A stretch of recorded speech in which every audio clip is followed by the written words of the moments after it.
Good evening, everyone. I would like to welcome you all to this Council Assembly meeting. I am Councillor Michael Shitu, the Mayor of Southwark Council and the Chair of this meeting. First, there are no planned fire alarm tests this evening. If you hear the fire alarm, please leave by the nearest fire exit and make your way to the agreed assembly point, which is St. John's Churchyard of Druid Street. Council security staff will be available to direct you.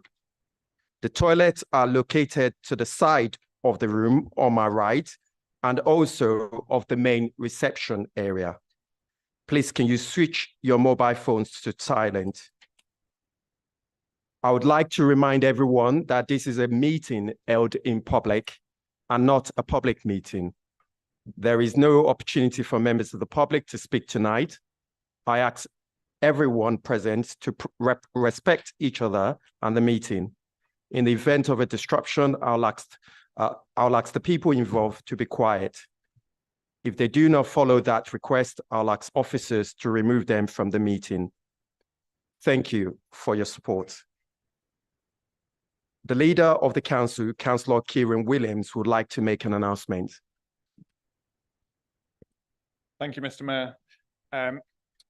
I wanted to respond directly to the members of the public who've joined us outside this evening to express their distress at the terrible toll of the Israel-Gaza conflict.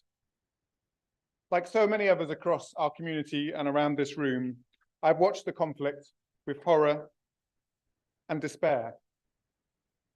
The death and suffering has been heartbreaking, thousands of innocent lives lost, millions more plunged into a humanitarian crisis, families and friends, including residents living here in Southwark, living in fear that they will never see their loved ones again. Let me be clear, there can be no excuse for this toll of human suffering. Not for Hamas's appalling terrorist attack, not for the completely disproportionate scale of civilian deaths in Gaza. Yet as we meet this evening, there is every reason to fear that death toll will rise yet higher, with the humanitarian crisis escalating rapidly and fears of an imminent ground offensive in Rafah, which would have devastating consequences. In November, in this room, I called for an end to this conflict and a ceasefire. And I do so again today. In doing so, I stand with people across our community and the international community, including the leadership of my party and Labour councillors across this chamber. The fighting must stop now, with an immediate ceasefire observed by all sides.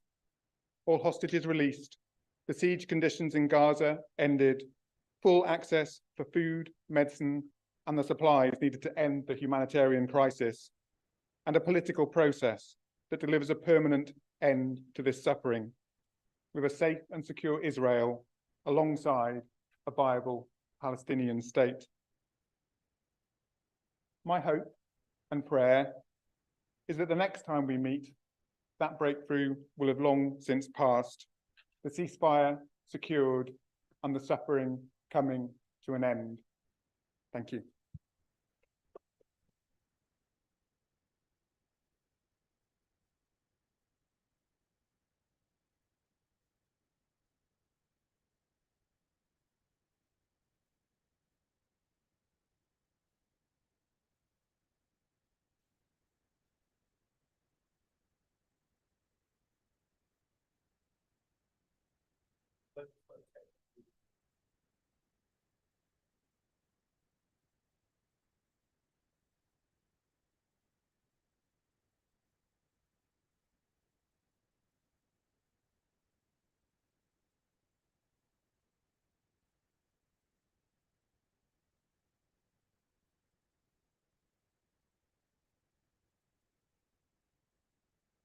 Thank you.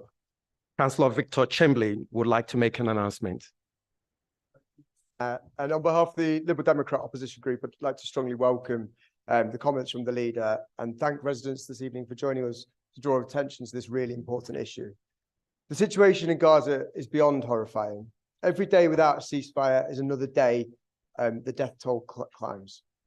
Our influence as local councillors is limited, but we do have a duty to show solidarity with all communities affected here in London and to put pressure on our respective parties and the government to do all they can to work towards peace. I'm grateful too that the Liberal Democrat Parliamentary Party has shown leadership on this issue since the war began. Layla Moran is the only British Palestinian MP, and she has tirelessly campaigned for a ceasefire since October. And she's been campaigning for a lasting peace whilst her own family faces displacement, devastation, and even death. I welcome the very recent change too on the humanitarian ceasefire from the Labour leadership and hope that unity on this issue will bring peace closer. We must urge government to uphold international law and to play its part on the world stage and to push for an immediate bilateral ceasefire to free the hostages and to find a two-state solution which will work towards a lasting peace. Today, the Liberal Democrats have put an amendment in Parliament along those lines, calling on the Prime Minister to show international leadership and for a political process to secure dignity, peace and security for all the peoples in Palestine and Israel. I'd like to echo that sentiment this evening and to join all councillors in reflecting on the humanitarian disaster unfolding in Gaza and to call for an immediate ceasefire.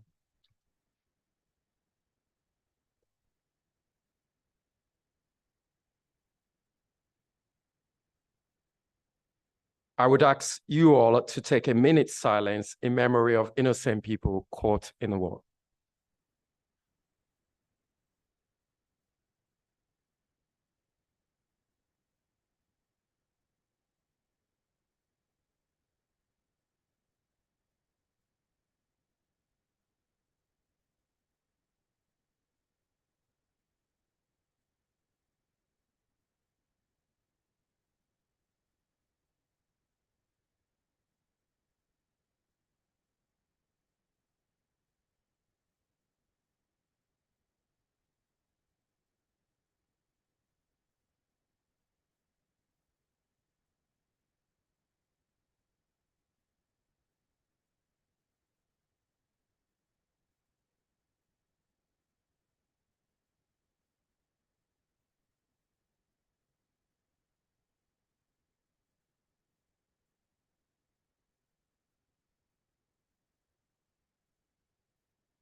Thank you. Please be seated.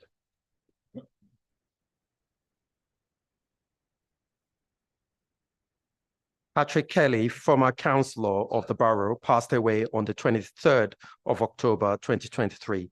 Councillor Ian Wingfield would like to say a few words.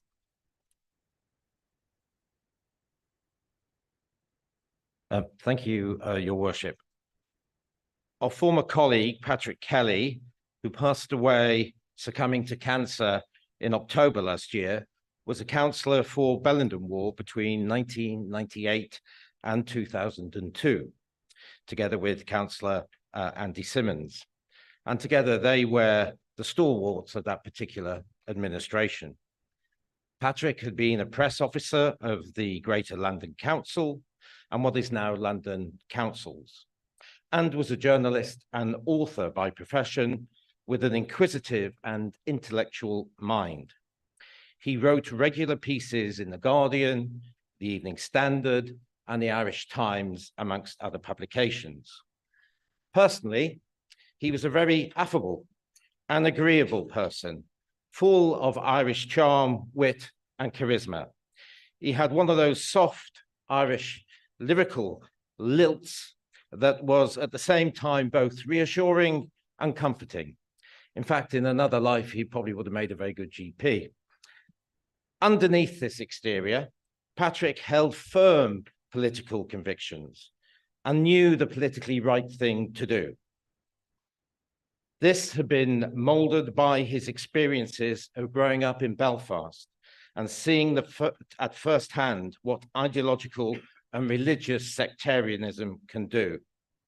He had little time for internal political differences, and as chief whip at the time, he was a perfect Labour group member for me. He was always very calm and I never heard his voice raised once in anger, even in the sharpest exchanges with the opposition. But on several occasions, I heard him argue with passion. This passion stemmed from his conviction in the power of education to both enlighten and improve people's life's chances. Born again out of the poverty and closed minds he witnessed growing up. This conviction led him to become chair of Southwark's Education Committee when Southwark was still trying to cope from the transfer of schools from the Inner London Education Authority with meagre resources and greater expectations and needs. It was a very difficult time, which resulted in our education service being outsourced to W.S. Atkins. But Patrick was the right person for the job, and he laid the groundwork to ensure the education service would be returned. And by July 2002, the Ofsted inspection concluded there had been a marked improvement in that service, which was eventually returned to the council in 2004. His partner, Julia, shared his passion, and she became chief executive of the Joseph Rowntree Foundation. And so they moved to York to live. In short, your worship, he was a lovely person, a committed democratic socialist, and an evangelical educationalist. His passing is a loss to our world. Thank you.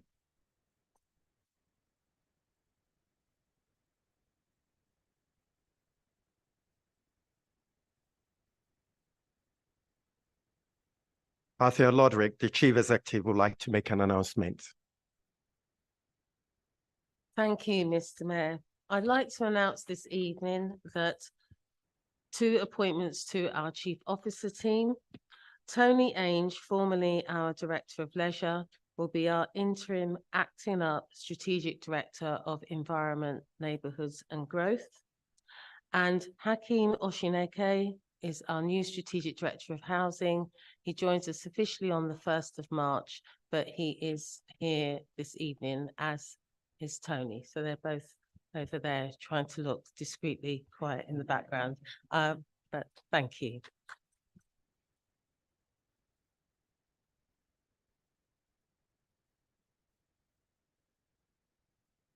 We shall now move on to the meeting's business.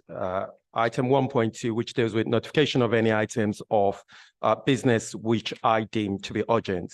Can we agree to accept Appendix 2 of item 2.1 circulated in the supplementary agenda number 1 as late and urgent? I wish to remind everyone that we are required by law to take a recorded vote at key budget decision meetings. This requirement applies to the final substantive vote on items 2.1 and 2.2. Following the consultation with the group whips at the mayor's briefing, the program motion was considered and copies have been circulated. It set out 6 questions on item 2.1, 4 amendments to item 2.1. I would like to move to the vote on the program motion. Is this agreed? The clerk will now explain which other papers have been circulated. Supplemental Agenda 1 containing the Appendix 2 to Item 2.1, the Policy and Resources Strategy. Supplemental Agenda number 2 contains questions on reports and amendments. The following papers have been circulated around the chamber this evening: responses to questions on reports on yellow paper, the programme motion on white paper, and nominations for the Council Tax Setting Committee on green paper. We'll now move on to item 1.3 on the agenda, which relates to the disclosure of interest and dispensation. All councillors have been granted a dispensation by the monitoring officer to vote on the council tax report. Do any members wish to make any other declaration of interest?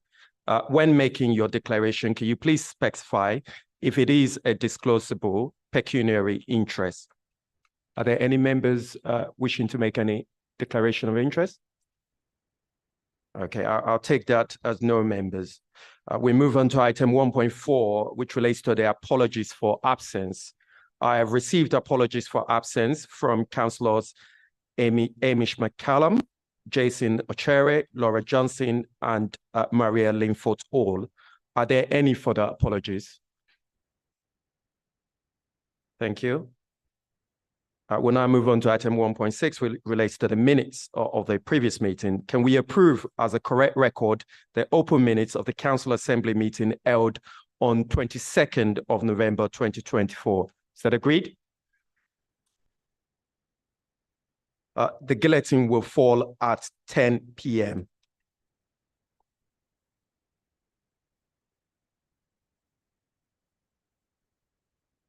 We'll now be discussing the report for decision from the Cabinet relating to Policy and Resources Strategy 2024 to 2025 relating to the revenue budget.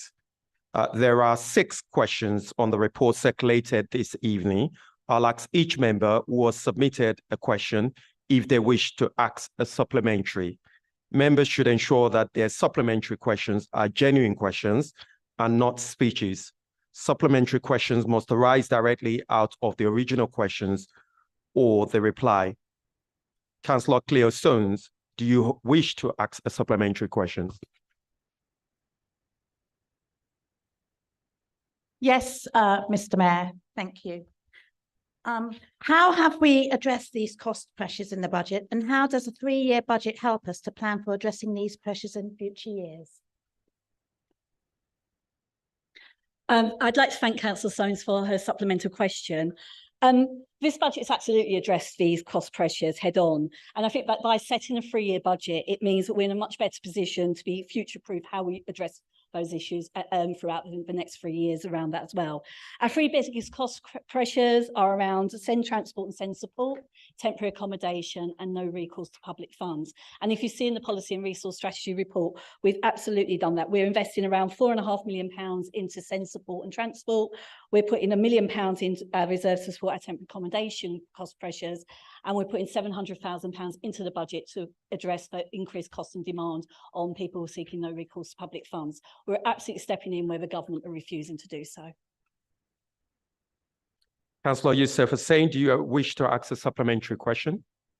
Yes, I do. Can the Cabinet member explain how she intends to measure the impact of our budget proposals over the coming year? Thank you, Councillor Hussain. I'd like to thank you for your supplemental question. I'm sorry, my back is to you, but I've got to speak from my microphone. Whilst we carry out an initial equality impact needs analysis at the beginning of the budget setting process, it's really important that we continue to monitor the impact of any of our budget savings and efficiencies as they start to impact on residents and we start to implement them. Therefore, I actually plan to carry out a review on the impact of these proposals after 12 months and at the end of the 3 years of this budget. A 12-month review will allow us to ensure that any mitigating measures are reducing the impact, and it will also allow us to then input additional mitigation if needed. Councillor Kat Whittam, do you wish to ask a supplemental question? Thank you, Mr. Mayor. Yes, I do. I'd like to thank the Cabinet member for her answer to my question. And my supplemental is, with the Local Government Association reporting that 1 in 5 councils think it very or fairly likely their council will need to issue a Section 114 notice either this year or next. Can the Cabinet member reassure us on the stability of Southwark's finances? I'd like to thank Councillor Whittam for her supplemental question. Firstly, I think it's really important to acknowledge that local government finance is in a really worrying position across the country, with councils of all political colours impacted. And the root cause of this lies squarely at the door of initially the Tory Lib Dem coalition government, followed by a succession of Tory governments. One thing is clear, that in the vast majority of cases, austerity and the systematic reduction of funding has led to councils having to issue 114 notices. I also want to reassure you, Councillor Whittam, that all of Council Assembly and most importantly our residents, that Southwark's general fund finances remain robust. And that's due to the sound and prudent financial decisions we've made and taken over the past 14 years to protect frontline services, embrace innovation and deliver on the things that our residents tell us are important to them. But I do want to also acknowledge that the housing revenue account is currently overspent and recognise the pressures that housing authorities across the country are experiencing. And that is due to the impact of the 1% rent reduction from 2026 to 2020, introduced by George Osborne as part of the Welfare Reform Act. And that's been further exacerbated by the 7% rent cap last year. And whilst that's good news for our tenants, at no time has central government stepped in and sought to recompense the loss of income, which for us here in Southwark amounts to around £800 million less to the HRA over the 30-year business plan. Yet despite these circumstances, we are addressing this head on with a recovery plan in place to help meet the cost pressures within the HRA and to increase our reserves back to a more stable footing. Councillor Richard Livingstone, do you wish to ask a supplemental question? I do, Mr. Mayor. Thank you very much for the answer to my question, Councillor Cryan. How does Southwark compare with other London councils for its council tax? And could the Cabinet member reassure us that Southwark's commitment is there to keep council tax low as a key consideration in this budget? Or alternatively, would you instead agree with the suggestion made today by the Liberal Democrat candidate in last year's Newington by-election and the Liberal Democrats candidate in 2022's Dulwich Village election, that it would be better that our council tax was £431.30 higher? So I'd like to thank you, Councillor Livingstone, for your supplemental. Again, excuse me for turning my back on you around that. But first of all, in terms of your second part of the question, no, I don't agree with them at all. We've made a commitment as an administration to keep council tax low. And we are keeping to that commitment. Southwark has the 8th lowest council tax in London and will continue to do so even after this evening when we make our decision on council tax. And we're ensuring that we are delivering on that promise that we went to our residents to say that we would deliver on. And that's in stark contrast to the 3 Lib Dem run councils in London, who are all in the top quartile for council tax payments. With Kingston upon Thames having the highest council tax rate in London, Richmond the 4th and Sutton the 7th. In addition to that, though, we have one of the most generous council tax reduction schemes in the UK, supporting over 24,000 residents, and our scheme has remained unchanged when other councils have had to reduce the generosity of their schemes following cuts to funding. It wouldn't surprise me if the 3 councils I mentioned above had done the same. So residents in Southwark can be reassured that we are keeping our promises to keep council tax low, and we will continue to keep that promise. Councillor Naima Ali, do you wish to ask a supplemental question? Yes, I do, Mr. Mayor. My question is, what impact is the uncertainty from the Chancellor of Exchequer around the Household Support Fund having on the ability to plan for continued support for residents hit by a cost of living crisis? I'd like to thank Councillor Ali for her supplemental question. I think it's a really, really important point that she makes there. You know, in Southwark, we have a really generous cost of living fund. I think it is one of the most comprehensive funds across the country. And, you know, in the last 2 years, we've delivered over £40 million worth of support. Now, some of that has come from the Household Support Fund, and that's provided about £5.7 million a year in Southwark. And that's really helped to provide support for residents who are impacted by the cost of living crisis. I just think the failure of the Chancellor of the Exchequer to commit to extending this vital funding for the coming financial year is an insult to everybody who is suffering as a result of a decade of austerity and that real disastrous mini budget. And it's really important to note that at the autumn statement, he mentioned nothing about local government, he mentioned nothing about the Household Support Fund. He's been conspicuous in his absence since then as well around that, and he's just basically hiding around that. Both the Local Government Association and London Councils have set out a really compelling case for the need for a commitment to extend the Household Support Fund at the budget on the 6th of March. I've also written to the Chancellor of the Exchequer setting out the case for Southwark, the support we have already and continue to provide from the Cost of Living Fund, and I've asked him to commit to extend this for the next year. I'm yet to receive a reply. I probably won't get a reply around that. But I also want to make sure, since you know, last week the London Society of Treasurers, whose chair is Clive Palfreman, also wrote to say the Household Support Fund should be extended. So there are calls across the piece and cross-party calls across the piece for this vital fund to be extended. But the hard truth is that without this funding, we will need to see if and where we can fill the gap. But ultimately, we may need to look at the support we're providing. and it will be our residents who suffer because of the inaction of his Chancellor, a Chancellor who's absolutely hiding, who's not stepping up to his responsibilities, and it's absolutely just, you know, well, he's just awful, isn't he?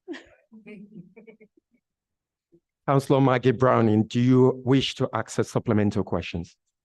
Yeah, thank you, Mr. Mayor. I thank the Cabinet member for her answer. My question is, given that the majority of savings and efficiencies in the budget have a minimal impact on the Council's climate emissions, what does the Cabinet member think would be a more effective way to measure how we are reducing emissions through the budget process? So, Councillor Brown, I'd like to thank you for your supplemental question. I think our commitment as a council to measure the impact of our budget revenue proposals on the council's climate emission is forward thinking, and we are still the only council who actually do it. So I think we really are ahead of the game with looking at how does the budget link with climate around that. But that said, the savings and efficiencies proposed in our budgets do have a minimal impact on climate emissions, and it's the remaining budget and how we embed our climate ambitions and commitment to net zero within departmental spend that has a bigger impact and would have a more meaningful idea of where we are on our carbon emissions rather than just measuring sort of savings and efficiencies and small lines in budgets. But actually the biggest impact on reducing carbon emissions is in our capital programme. And measuring this and our existing budgets will provide a much more comprehensive picture of our progress to net zero by 2030. It's absolutely our capital programme that allows us to invest in carbon saving initiatives around that. You know, deleting vacant posts really doesn't do that. So I do think having addressed it and committed to measuring the impact of climate in our budget, maybe we need to go a bit step further and say, look at what we still have on the impact of our capital programme. Thank you, everyone. That brings to an end the questions part of the report. We now move on to the debate. The Cabinet Member for Communities, Democracy and Finance will present the report. Councillor Stephanie Cryan, you have 10 minutes in which to speak. Thank you, Mr. Mayor. I'm presenting a budget this evening that, despite the ongoing challenges to local government finance, will ensure we continue to protect the services that our residents have told us are important to them. After 14 years of cuts to local government finance by successive Tory and Lib Dem governments and the continued aftermath of the 2022 mini-budget, local government finance has never been in a more precarious position. We cannot forget the impact of this has been felt most acutely by our most vulnerable and our poorest residents. The Local Government Association has warned of 1 in 5 councils having to issue a Section 114 notice within the next 2 years, and councils in England face a £4 billion funding gap over the next 2 years. Since 2021, cost and demand pressures have added an additional £15 billion to the cost of delivering council services. And London councils have estimated the funding gap for London next year will be £500 million. But it's against that bleak financial backdrop that I present a balanced budget for the coming year that will continue to deliver for the residents of Southwark. This year, we made a commitment to set a 3-year budget to ensure we had a long-term approach to continue to invest and protect the services that are important to our residents, including children and adults' mental health support, cost of living support, street cleaning and waste collection, parks, libraries and leisure centres.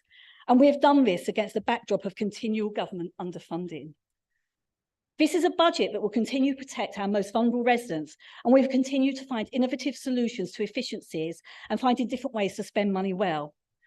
We've aligned our budget to meet the priorities that have emerged through our Southwark 2030 listening events, as well as addressing the cost and demand pressures of temporary accommodation, special education needs and disability transport costs, and support for residents with no recourse to public funds. I'm immensely proud that we are stepping in to provide this support, but I'm also angry and disappointed that the government have not provided ring-fence funding for these pressures, which are not unique to Southwark. We started this budget process in July with a budget gap of almost £24 million for 24-25, rising to a cumulative £51 million gap over the next 3 years. At the start of this process, there's absolutely no clarity as to how this would be funded by the government. The provisional settlement, which should provide assurance, was yet again not available until the week before Christmas. This is a short-term approach. Successive one-year settlements do not help local government to set long-term transformational budgets. But I am now able to present a balanced budget after much hard work from the whole council working as one, both cabinet and officers working together. We've made positive decisions as to which services we wish to continue to fund, and at the same time are ensuring the finances of this council continue to remain robust and sustainable. I'd like to thank Clive Palfreyman and Tim Jones for all the hard work they've put into the budget process. You've been both helpful and professional in the way you've guided these discussions with myself, the leader and cabinet. I'd like to thank the leader and my cabinet colleagues who have ensured that we protect frontline services and invest in innovative ways of delivery and finding alternative ways of doing things well and better. And I'd also like to thank the strategic directors and their teams who have provided all the detail to allow us to have in-depth discussions on our budget decisions. I'd also like to thank all the members of the Overview and Scrutiny Committee, and particularly Councillor Winfield. They've spent a day and a half reviewing this budget. We've taken on board all of your recommendations, and I'm pleased to note that this is the first year that the committee have not made any recommendations to change or remove any of our budget proposals, which is further testament to the robustness of our budget and the processes we have in place. I strongly believe in the role of scrutiny and the role it plays in the budget process, and our budget is always stronger for that challenge. Finally, I'd like to thank the Equalities and Human Rights panel for giving an honest and expert view on the equalities impact needs analysis across the budget proposals. This feedback is welcomed and helps us to monitor the impact of our decisions throughout the year. Now, each year we have to make difficult decisions, but each year we continue to invest in our residents and our communities. Our approach this year has been to protect our residents' priorities, the things they've told us they value, whilst ensuring we continue to deliver quality services to all residents and businesses who live and work in the borough. But this budget isn't just about savings and efficiencies. It's rooted in investment and long-term transformation. This is a budget that is responding to the emerging and ongoing pressures, as well as investing in the future of Southwark. In this budget, we are tackling those pressures head on by investing £4.5 million into Send Transport and Send Support, and £700,000 to support the increasing demands for residents with no calls to public funds. In addition, we're investing £1 million into our leisure centres that we recently brought back in-house to ensure they have the highest standard for our residents. We've invested £5 million in more community wardens and upgrades to CCTV cameras, continue to invest in our 30 green flag parks, have invested in an additional 712 cycle hangers, and invested £3.9 million in free healthy school meals. We've taken the decision this year to increase council tax. It's never an easy decision to take. Council tax is a regressive tax. But given the expectation from central government to meet funding gaps through council tax and the need to balance the budget, I'm recommending that we raise council tax by 4.99% this year, 2.99% in council tax and 2% for the social care precept. It's not something we want to do, but if we do not raise council tax, the alternative would be have to find an additional £7.5 million of savings and efficiencies to balance the budget, and that would impact on frontline services. But despite this, Southwark remains a low council tax borough, and we will continue to ensure this is the case. As I said previously, we have the 8th lowest council tax rate in London and are keeping our promise to keep council tax low. But we'll also ensure that this authority is financially stable, sustainable and robust. We will not follow the path that this government has followed, a path of reckless disregard for taxpayers' money. We will continue to be responsible with residents' money, spending it as if it were our own. And whilst most other councils have reduced their support for council tax bills, our council tax support scheme has continued to preserve the same level of generosity as when it was first introduced, despite grant funding for this having been withdrawn. This will support around 24,000 of the lowest income households at a cost of around £23 million. And we are committed to ensure that we continue to support those in financial hardship and have one of the most generous council tax reduction schemes in the country. I'm very proud of the support we provide for the scheme. It is a lifeline for many. And at the very last minute, as part of the final settlement on the 7th of February, the government announced additional resources for local government. For Southwark, this was £3.27 million as a ring-fenced social care grant. This is one-off funding, but it allows us to put additional investment into SEND services, improving the outcomes for children in care, investing in nursing and residential care, as well as supporting carers. In addition to this, we've received just over £1 million from the service grant review and the business rates levy release, which will be added to reserves to help support the cost and demand pressures of temporary accommodation. In this budget, we'll also be bringing an amendment that supports the safety of women in Southwark and establishes the Southwark Pride Fund. Now, this Labour administration has made a firm commitment to women's safety through the promise to deliver a groundbreaking women's safety centre and in tackling misogyny, harassment and violence towards women and girls. We've made a commitment to improving public spaces where women have told us they feel unsafe, and we've identified areas where we need to improve safety for women. This evening, I'm pleased to announce we will be committing £250,000 from the Southwark 2030 Fund to carry out these works to ensure that we make Southwark as safe as possible for women and girls. And One of Southwark's greatest strengths is its diversity, and it's what makes us an amazing place to live and work. Our LGBTQ+ communities make a valuable contribution to the diversity and strength of Southwark, so it's only right that we celebrate that contribution. From this June, we will be launching an annual Southwark Pride Fund of £30,000. This will be a fund that local organisations and community groups can bid into to hold events and celebrations during Pride Month. We stand in unity in our commitment to making Southwark a safer, more equal place for everyone in the LGBTQ+ community. And it is right that we celebrate and commemorate that rich history within Southwark. But there's still significant uncertainty in the economic outlook over the next few years. We're now in a recession, and the impact of this will be felt acutely at a time when the cost of living crisis shows no sign of abating.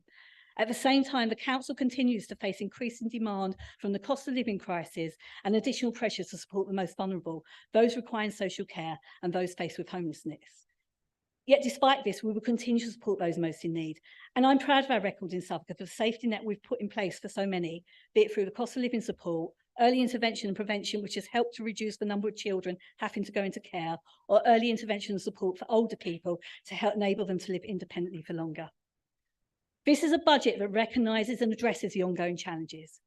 This is a budget that allows us to continue to support our most vulnerable residents, and this is a budget that puts communities at its heart. I commend this budget to Council Assembly.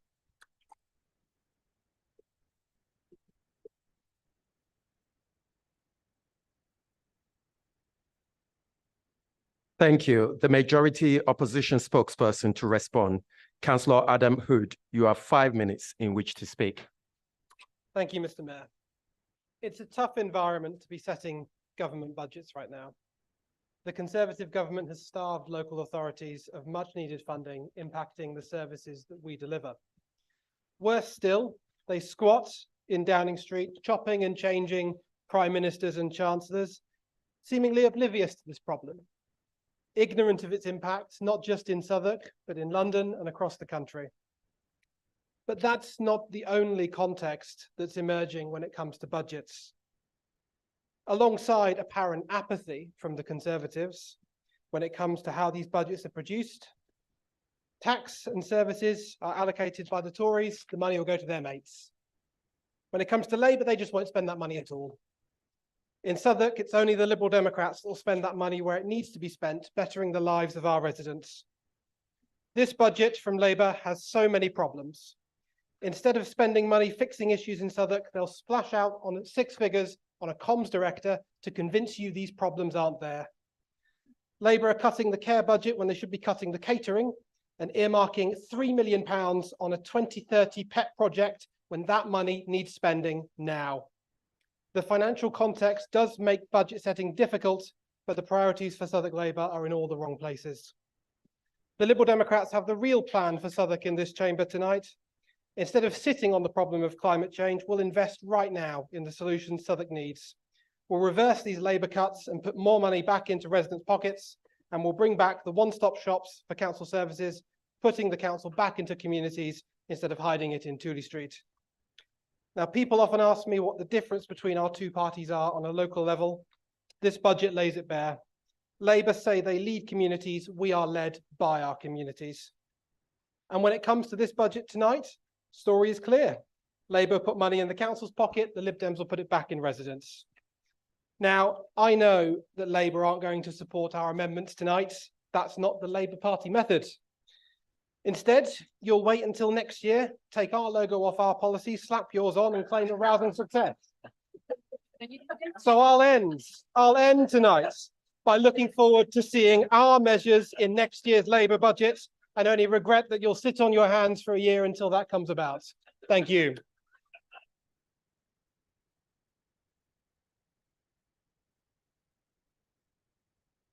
There are 4 amendments to this report. We will have a single joint debate on all the amendments. Councillor Ellie Cumbo to move Amendment A. Thank you, Mr. Mayor. I should just note that I do work in my day job in the House of Commons. If I forget that you are not, in fact, Mr. Speaker this evening, I hope you'll forgive me. I'm delighted to move Amendment A in my name. This is a two-part amendment, firstly proposing to invest 250,000 in women's safety and also a 30,000 annual Pride Fund to celebrate the month of Pride every year. Both parts speak to Southwark Labour's commitment to respond to the needs and concerns of Southwark's diverse community in practical and meaningful ways based on consultation, evidence and partnership. Mr. Mayor, not Mr. Speaker, it is very important to me, having spent most of my career in the violence against women and girls sector, to be able to say that Southwark listens to women. And they have told us that our public spaces need not only to be safer, but to feel safer. And this is not a matter of rocket science. In fact, it's largely basic electricity. It's basic street lighting. It's effective use of CCTV, and it's also support services when and where they are needed. But there is also room for innovation, following in the footsteps of our highly commended Through Her Eyes campaign, which sought to address misogyny and harassment through men, i.e. tackling them at the source. So next, Mr. Mayor, our Women's Safety Centre will take shape with the aim of bringing together a multitude of resources in one place and be a groundbreaking hub for women's safety here in our borough. I'm sure we're all incredibly excited and proud to see that come together. Second part of my amendment tonight, Mr. Mayor, speaks to our unassailable record of support for and solidarity with Southwark's LGBTQ+ community. Not only is work underway to deliver a permanent cultural space in Blackfriars, but we will also now be creating an annual boost for the extraordinary work that our local voluntary and community sector does to enable all of us to celebrate equality and diversity here in our borough every single year. I'm really proud to move this amendment in my name. I understand it's going to be formally seconded, as unfortunately Councillor Dora is not with us tonight, but I want to thank her for all the work that she's done on a number of the commitments that I've mentioned this evening. And I'd like to finish by saying this in the time that I've got left. The phrase identity politics is too often used in a derogatory way, I believe, but identity is part of our politics, whether that is about protecting our rights under equality law, recognising the risks that women and our LGBTQ+ community face, or simply investing the resources that are needed in the services and spaces that make us feel like one thriving community. I beg to move.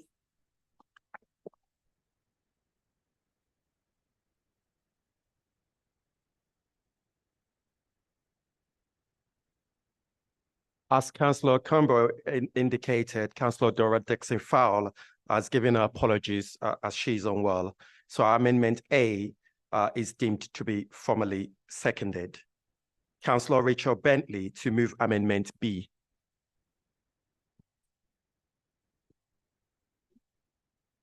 Thank you, Mr. Mayor.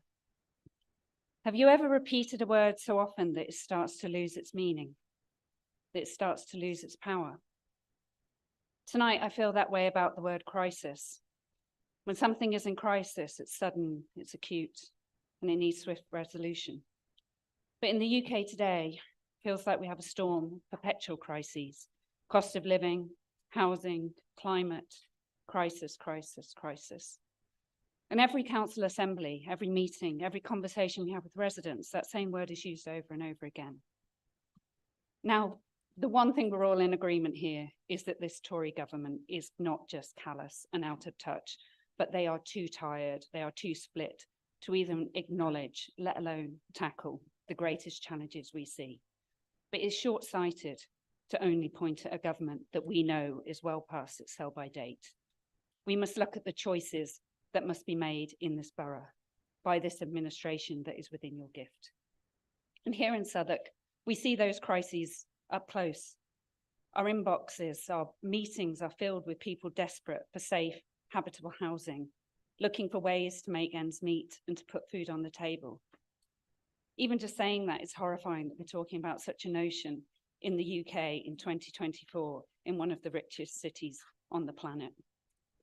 Now, nobody has all the answers, and I fully agree that the biggest issue here is how local government is funded. It is utterly, utterly broken. But our amendment does go some way to making the choices that will support some of our most marginalised. Too many who are living in homes, not just full of disrepair, but full of despair. They feel utterly unheard. Our proposals will ease the burden for some who are struggling the most with council tax going further by the existing scheme by up to £150. It will also make difference to people's lives right here, right now, other than the money that is being squirreled away for pet projects like Southwark 2030. And I commend your amendments on safe spaces for women, because I think that is absolutely critical. Our amendment also reverses some of the devastating cuts proposed to social care, putting £2 million back into a service that we all will probably one day rely on.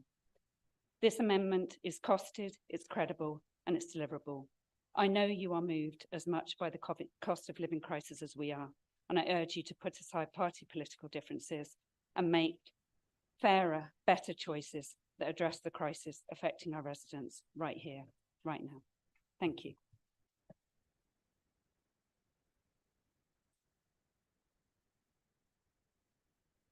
Councillor David Watson to second Amendment B. Thanks very much, Mr. Mayor. Thanks very much, Mr. Mayor. As my colleague Councillor Bentley has said, this disgraced and pernicious Conservative government has wrecked the national economy and put local government finances on the brink. Southwark Council's not immune, but the council's shoulders are still broader than the most vulnerable residents, those who are struggling and who rely on vital council services. That's why this Liberal Democrat amendment pushes the council to do more to protect the most vulnerable. Mr. Mayor, instead of cutting vital social care funding, the council should focus on cutting waste and income generation. The £3 million Southwark 2030 reserve is extravagant and in the context of social care cuts, borderline offensive. So far, Southwark 2030 has revealed people want affordable, good quality housing, welcoming, inclusive neighbourhoods to protect and enhance green and blue spaces, more trees to tackle the climate emergency, to feel safer, to have more prosperity, to stay healthy, and a diverse cultural offer. As Miranda Priestley in The Devil Wears Prada may have said of florals in spring, groundbreaking. This is not the time to squirrel more money away. We need to spend money now on support and services for residents that need them now, not in 6 years. This council needs to stop wasting time and money asking questions we already know the answers to and get on with doing a better job. There's text to be some applause. Must do better on stage management for speeches going forward. At such a time of extreme financial pressure, council taxpayers cannot afford bad decision making. The Liberal Democrats are proposing cuts to wasteful spending to protect the most vulnerable residents.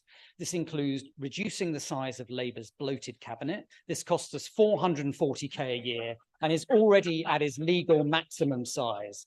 Not spending £1 million on stationery and postage, and the £3 million Labour are already putting into the Southwark 2030 reserves.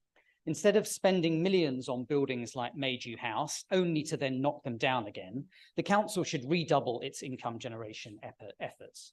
For example, fully utilising the council's vast commercial estate, which is currently includes many high-value lots that have been left empty for years, taking full advantage of the millions of tourists who visit Southwark every year by creating a voluntary tourist contribution scheme and increasing admin fees for planning applications and SIL, to make sure that residents are getting the best deal from developers making millions from lucrative building projects in their communities. I urge councillors to support this amendment. Thank you, Mr. Mayor.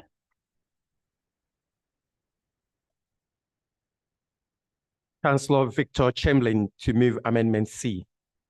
Mr. Mayor, I recently received a deeply distressing call from a constituent about a serious child safeguarding issue.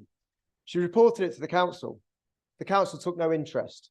Rather than reply to it, they sent her a customer satisfaction request about how her environmental services were. On Saturday, I received an email from Jackie from the Dodson Amigo estate.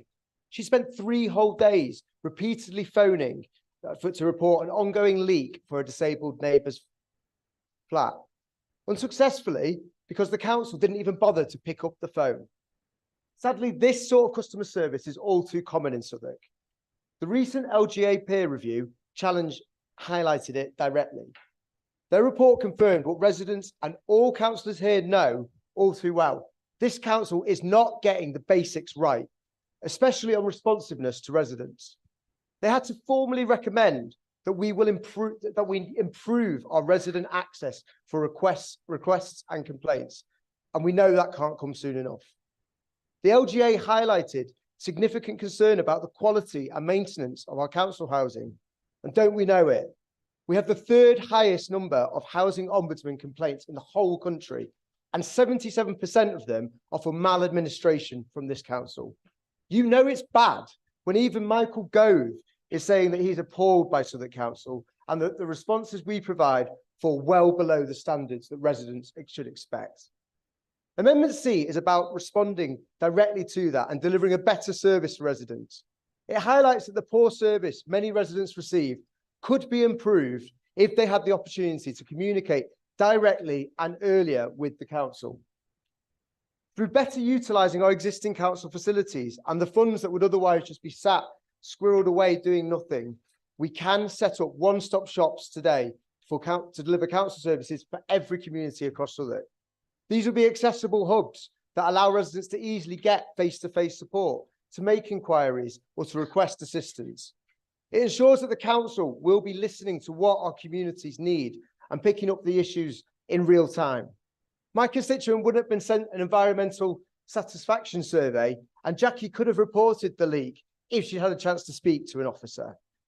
Now, members here, I know, should be ashamed that we're wasting £150,000 on creating a spin doctor, whilst at the same time, you're putting forward cuts that will hurt the very vulnerable.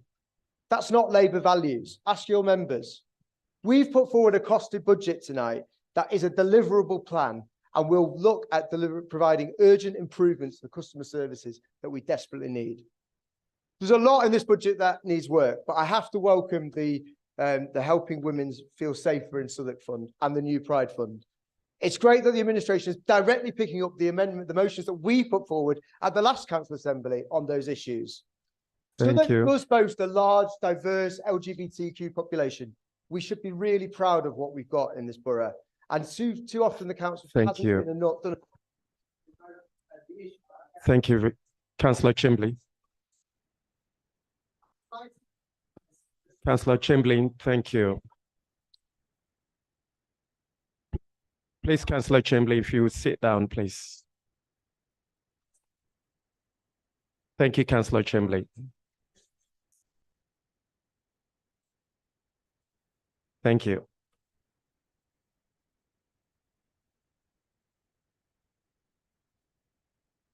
Councillor Emily Tester to second Amendment C. Thank you, Mr. Mayor.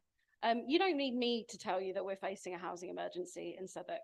We have over 17,000 households on our waiting list. That's households, not people. And all the while they're waiting, they're living in overcrowded, substandard accommodation. Just in September, the Housing Ombudsman found 4 cases of severe maladministration in Southwark. In one case, this council left a pregnant resident without heating for 6 months during winter. And in their report, the Housing Ombudsman said, and I quote, "You failed to respond to the complaint in a timely manner or in accordance with your own complaints policy. You failed to address the residents' concerns and you didn't even offer an apology." In another case, you declined a resident's mutual exchange application on the basis that the resident had been responsible for vandalising his own kitchen, when in fact, your own contractors removed the kitchen units to carry out works. You said that a criminal act had been committed, and on top of this, you asked them to pay for the repairs. All of us here are ward councillors, and if we're really honest with ourselves, we know that these cases, while severe, are reflective of the service that residents receive from this council. Residents are sick and tired of this Labour council blaming central government for their failures, and they're sick of being asked to contribute to yet another strategy when they can't even get basic repairs like their security doors fixed. Our amendment is about delivering better services to residents. We know that this poor service residents are receiving at the moment would be improved if they could talk to people in person, rather than being left on hold for 30 minutes before the call breaks up and they have to call again. Our amendment is proposing a series of one-stop shops across the borough, where residents will be able to easily get in touch with the council to access support, make inquiries or request assistance. This is a tried and tested solution. In fact, Labour-run Westminster Council are bringing this back. And in fact, Southwark also used to have this set up before you got rid of it. We do know that there are some reasons why the council is struggling to deliver an effective repairs service, and we're actually proposing to tackle some of these as well. We're looking to tackle the shortage of skilled workers that we need to deliver the repairs by having more apprentices. That gets young people into jobs, and it also helps deliver a much more cost-effective repairs service for our residents. We want to put council services back into the communities rather than stowing money away in a pointless reserve for your vanity project, Southwark 2030. It's clear to everyone that the council needs better day-to-day communication with residents, not another strategic director to communicate a strategy that no one asked for.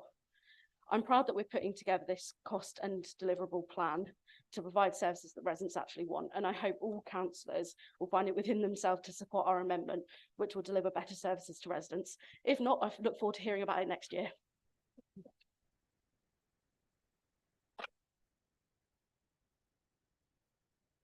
Councillor Irina Ronves to move Amendment D. Mr. Mayor. In 2019, this council unanimously declared a climate emergency and pledged to be carbon neutral by 2030. 5 years on, we're not on track.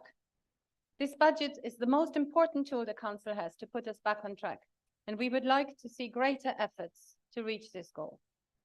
Yes, it requires investment, but just like education, this is the kind of investment which guarantees a return. To say we just can't afford to be green in the middle of a cost of living crisis is not just disingenuous.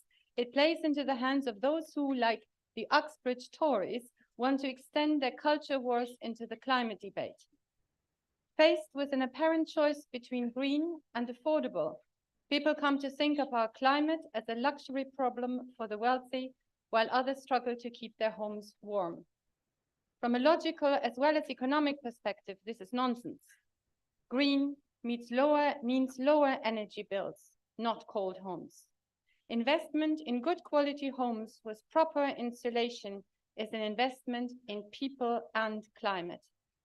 Every pound spent today will save hundreds of pounds for our most vulnerable residents. We all know that, and yet this budget does not deliver. I hope you're not taking inspiration from Keir Starmer and his U-turn on the 28 billion home insulation investment. Frankly, one of the best ideas he's come up with, and then sadly scrapped. As a borough, Southwark consumes one of the highest amounts of energy in the whole country, largely due to its large and aging housing stock. 42% of homes in Southwark have EPC below C, and 1 in 5 social homes in Southwark still has just single glazing, and many more have broken windows. Incredibly, in the middle of summer, I talked to residents who had to leave their windows open because they couldn't turn their heating off. A substantial portion of the cost for heating these homes is borne by tenants and leaseholders of council-owned properties like me, and it is literally money thrown out of the window. Private renters, too, are trapped in inefficient homes, while their landlords have little incentive to invest in retrofitting homes as long as government grants don't cover the full cost. The Green Building Fund, meant for these purposes, has been underused, and the council declined to take up the government's social housing decarbonisation grant. Meanwhile, Southwark is sitting on a climate emergency fund, which remains largely unallocated. What are you waiting for?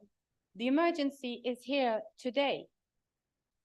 Our alternative budget proposes to release £13.3 million from the Climate Emergency Fund to provide a retrofitting grant, which could help transform thousands of the most energy inefficient homes into warmer, greener, and much cheaper places to live. Mr. Mayor, our intention is not to be obstructive or ask for the impossible. Thank you very much, Councillor Aruna. Thank you.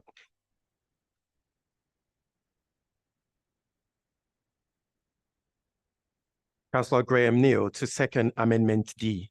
Mr. Mayor, we need to take action to reduce our impact and to mitigate the changes we can see and predict.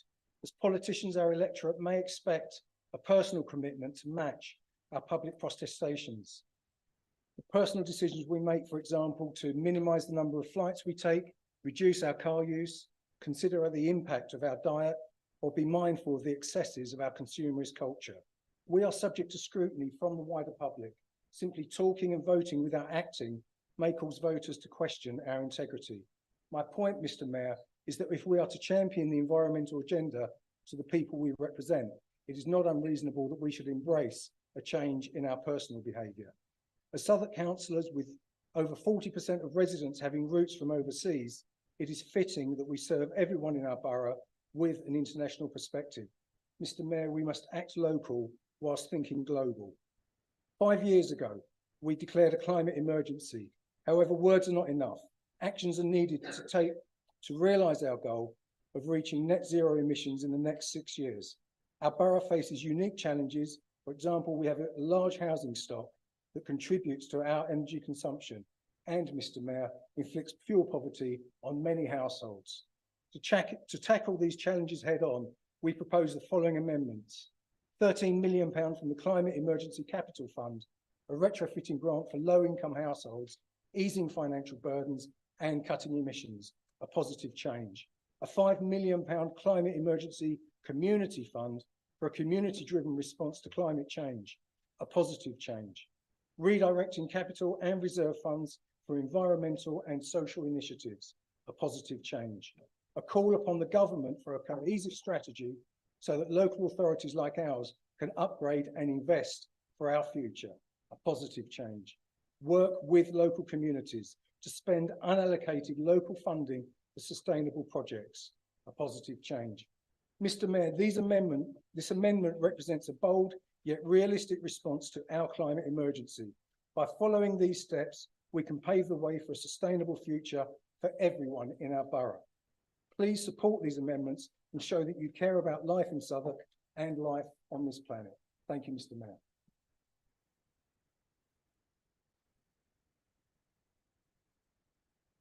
Thank you. I have a list of members who have indicated they wish to speak. I'll actually now read out the list I have, but if there is any additional members, you can raise up your hand there afterwards. In no particular order, I have Councillor Emily Exin, Councillor Joseph Ambe, Councillor Nick Johnson, Councillor Evelyn Akoto, Councillor Youssef Hussain, Councillor Jane Salmon, Councillor Richard Livingstone, Councillor Jasmine Ali, Councillor Richard Leming, Councillor Cassie Brown, Councillor Cassandra Brown, I beg your pardon, Councillor Catherine Rose, Councillor Ketia Harper, and Councillor Kieran Williams. Okay. Very well. Thank you. And also, in addition to that, essentially, I will also be giving members an indication of who the next 2 members will be called. So it will go essentially, I will be calling on Councillor Emily Ixon, who will be followed by Councillor Joseph Vambe, then followed by Councillor Nick Johnson. So I now call on Councillor Emily Ixon.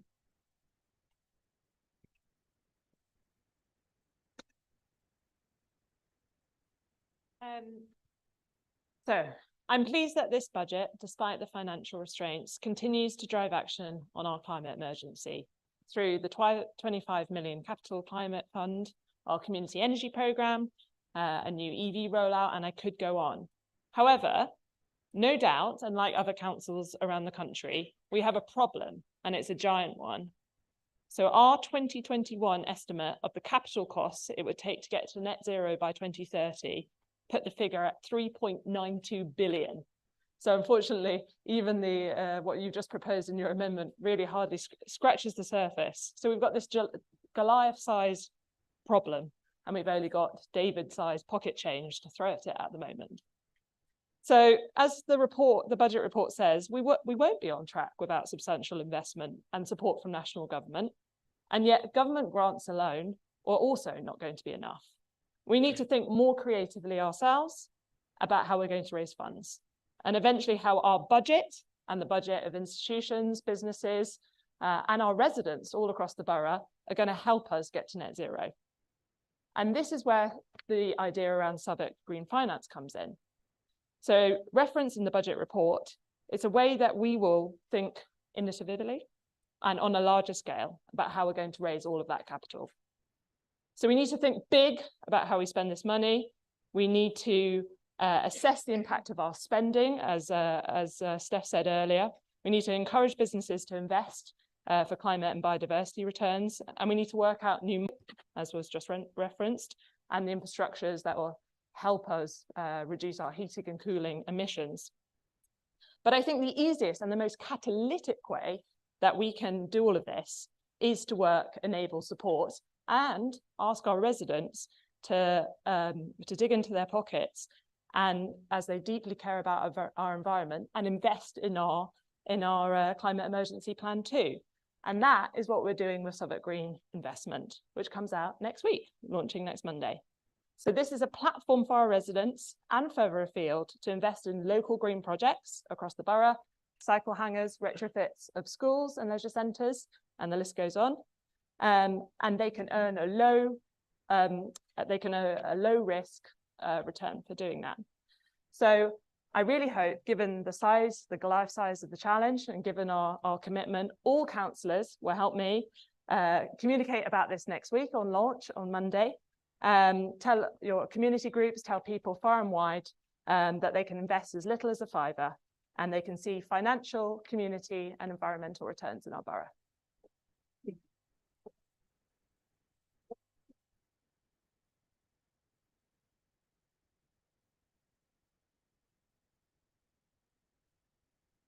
Okay, I'll be calling on Councillor Joseph Vambe to be followed by Councillor Nick Johnson and then Councillor Evelyn Akoto. Councillor Joseph Vambe. Thank you, Mr. Mayor.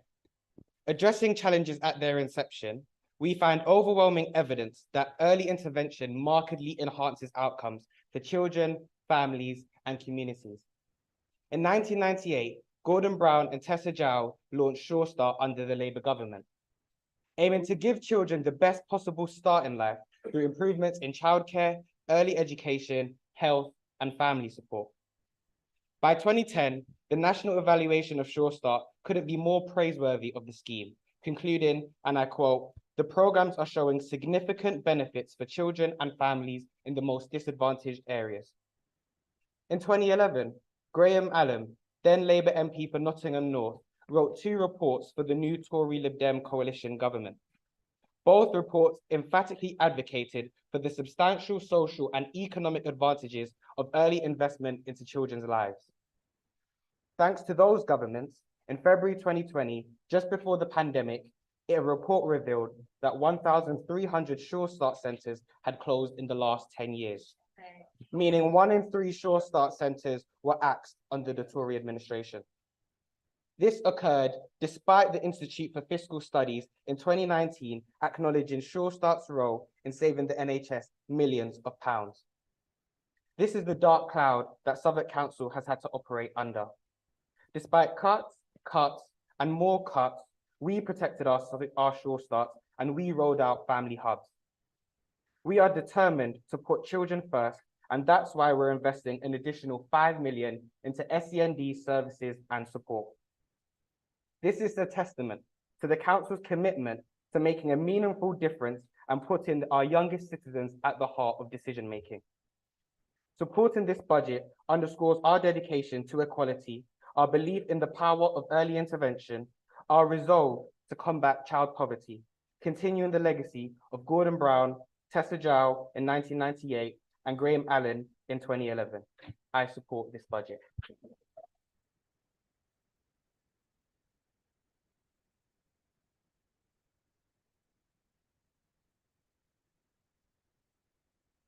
Thank you. It will be Councillor Evelyn Akoto to be followed by Councillor Nick Johnson. Sorry, I beg your pardon. Councillor Nick Johnson to be followed by Councillor Evelyn Akoto and then Councillor Yusuf Hussain. Thank you. Thank you, Mr. Mayor. One of the advantages of being given a late night speaking slot is that you can play some of the more esoteric stuff. So I'm going to go off piste a little bit. Oh, everyone's suddenly interested. I mean, the truth is we don't have enough money, do we, as a council? It's the thing we've all alluded to and skirted around. Steph, I'm sure you can tell the chamber better than I can, but my sense is that central government is unlikely to offer councils anything more than emergency life support funding. We aren't going to get decent funding levels back. And I don't imagine that if Angie Rayner were to replace Michael Gove, the situation would change much either. The money isn't there. So we are on our own. I didn't get into local politics in order to cut public services. I didn't get into local politics to raise council tax. I don't imagine that any of us did. There has to be another way. It's clear that as a council, we are running out of things to tax and to charge for. We keep pushing up council tax. I understand why. We're charging for bulky waste collections. We even have a rat tax, and it still isn't enough. Anyone who keeps an eye on planning applications will see we're also running out of plots of land we can sell to developers. And we've run out of discretionary services to cut too. Yes, Southwark Life is an obvious thing to drop, but the savings are small fry.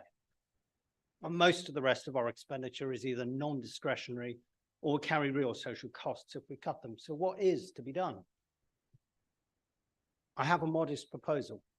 I look forward to hearing it next year.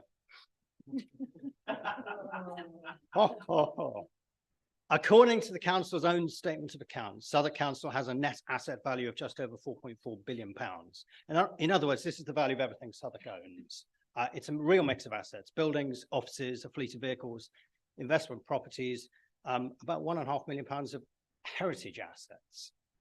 We should never sell these assets. These are the backbone of the council and in many cases the community too. Well, we could make these assets work harder for us. In our first amendment, we've already proposed an additional 1 million in revenue generation, but this is just the tip of the iceberg.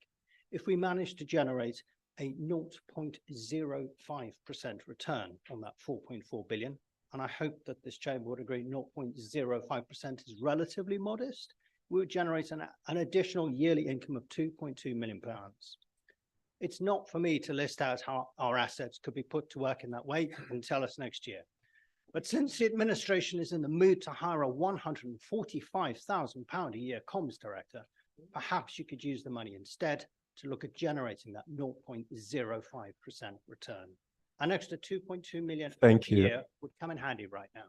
Thank you, Mr. Mayor.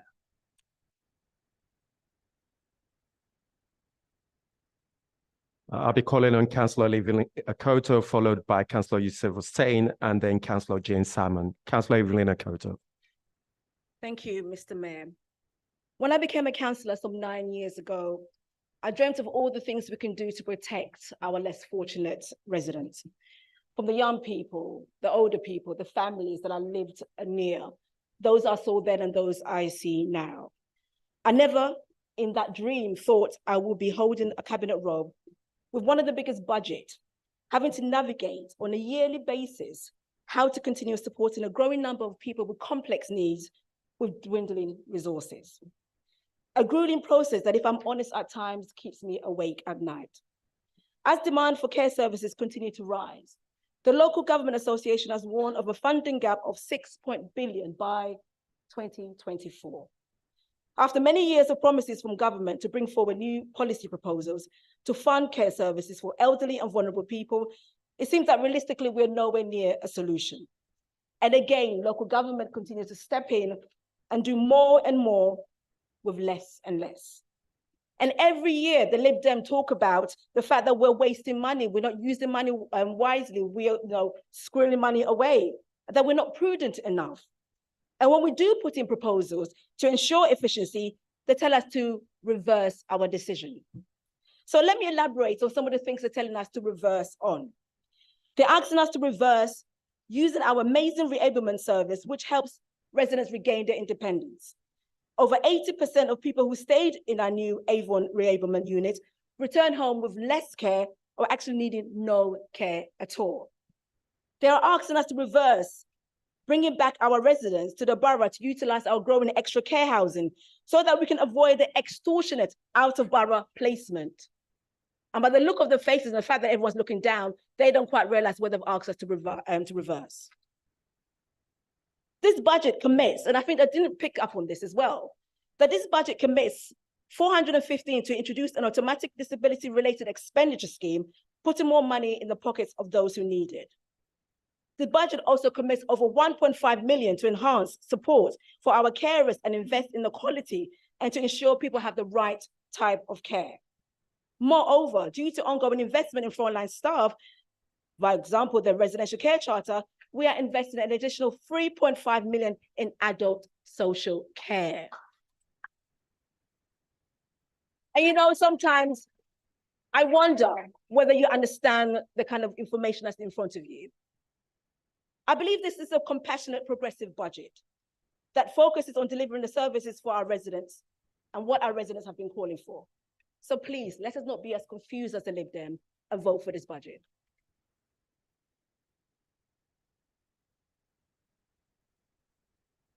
I'll be calling on Councillor Yusuf Hussain, followed by Councillor Jane Salmond, and then Councillor Richard Livingstone. Councillor Yusuf Hussain. Thank you, Mr. Mayor. Firstly, as this is my maiden speech, I'd like to thank the good people.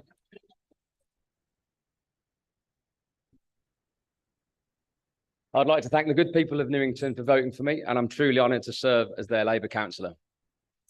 So growing up in a working class household in Birmingham, my values have always been Labour values: fairness, equality, social justice, and standing up for injustice. And I truly believe this budget lives up to these values. Standing up for injustice is what drove me into politics in the first place, seeing firsthand how the Lib Dem Tory government cut disability living allowance for my disabled mum and heaped further misery on our disabled people with policies like the bedroom tax. These legacy of these cruel Lib Dem Tory policies still live with our residents today, and that's why it's critical we have strong, compassionate local and Labour governments that can positively change our residents' lives for the better, not just now, but for in the future as well. As someone who grew up in social housing, I really know the positive difference quality, secure and social housing can make to our residents' lives, and this creates a solid foundation for working people to not just survive, but thrive throughout our borough. That's why I'm really proud to be part of Southwark Labour, who last year built 1/3 of England's council homes in the UK. Including 30 new homes in Manor Place, Newington, and 25 new homes in Rutley Close. And I'm really passionate and committed to support Southwark Labour build 11,000 new homes by 2043, so we can really help all residents get a positive start in life through social housing. I was also lucky enough to benefit from quality comprehensive education, free school meals, and the first person in my family to go to university, thanks in large part to a Labour government. Quality comprehensive education and not being hungry at school is critical to helping children get a good start in life, and it certainly gave me a good start in life, and that's why I'm standing here today. Impressively, 98% of Southwark comprehensive schools are now rated as good or outstanding, bucking the national trend, despite 14 years of Tory and enabled Lib Dem cuts. And I'm really proud that we're now extending free school meals to secondary school children in need, following on from the great work we've done providing free school meals for Southwark primary school children. And I'm reliably informed this equates to £3,930,099 worth of free school meals and £1,659,999 individual meals. So these are the positive changes Labour makes to residents' lives in Southwark, increasing educational attainment for all of our kids through well-run schools, ensuring we tackle child hunger through the borough through free school meals, and providing safe and secure social housing for all of our residents. Through my work as a Labour councillor, I'll make my values of fairness, equality, social justice, and standing up for injustice a reality for the people of Newington. Thank you.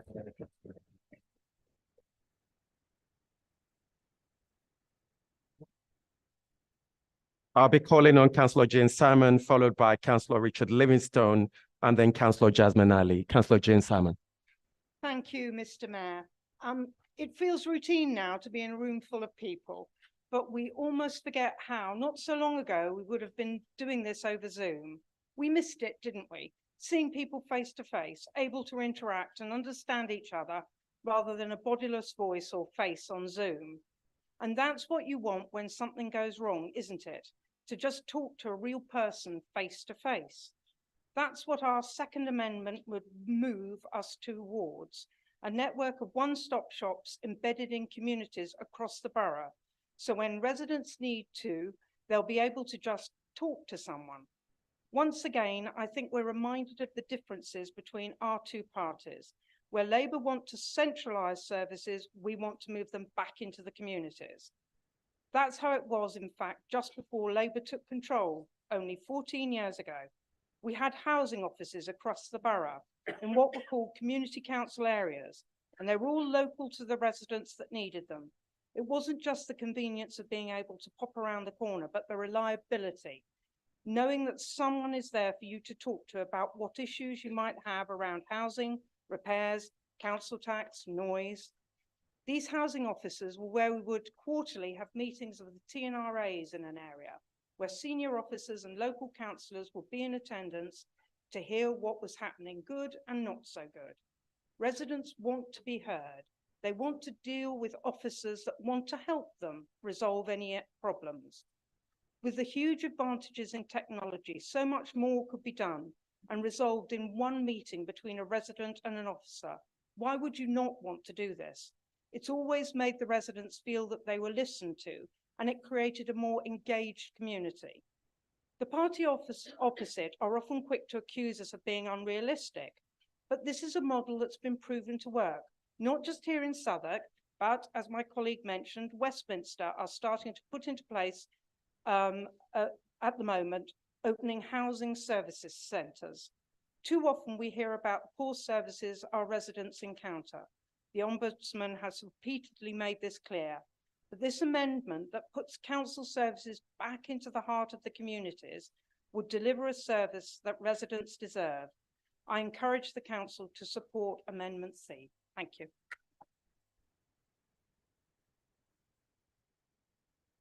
We'll be calling on Councillor Richard Livingstone, followed by Councillor Jasmine Alid, and then Councillor Richard Leeming. Councillor Richard Livingstone. Thank you, Mr. Mayor. When I got home yesterday after planning committee, I caught a trailer on telly to the new series of House of the Dragon, the latest instalment in the Game of Thrones franchise. That series started in 2011, the same year when a far less popular fantasy series started, the Southwark Lib Dem budget amendment. And whilst there might not be dragons in their amendment today, we do have some equally magical creatures. A magically summed up £1 million commercial rent income increase, £250,000 being voluntarily handed over to the council by tourists out the goodness of their own hearts, £390,000 from leasing out bits of libraries and these offices. For those poor souls like me that have been reading this codswallop since 2011, you'll have noticed the repetition of some same old tired plot lines, raiding the reserves to fund pet projects, using one-off pots of money, this year the NNDR surplus reimbursement, to fund year-on-year financial commitments, getting rid of the 3 S's, Southwark Life, SRAs and sandwiches. I mean, come on. The SRA for a deputy cabinet member is probably less than Councillor Chamberlain spends on his hair each year. More importantly, it's worth remembering that the increased number of councils going bust around this land this year due to the 14 years of Tory and let's not forget also 5 years of Liberal Democrat austerity. The reason why Southwark is not in that position is because we haven't indulged in reckless gambles on best case scenario income streams. When we read of the massive service closures going ahead now in bankrupt Liberal Democrat councils like Woking, we need to be thankful that is not us, rather than saying, yes, we'd like some of that too. And then we come to social care. I'm proud of how good social care is in Southwark, but sending people to residential settings outside our borough was both expensive and not what our residents usually wanted. Housing them in Southwark has saved money, and I do not understand why the Liberal Democrat amendment appears to want to reverse that by sending service users out of Southwark again.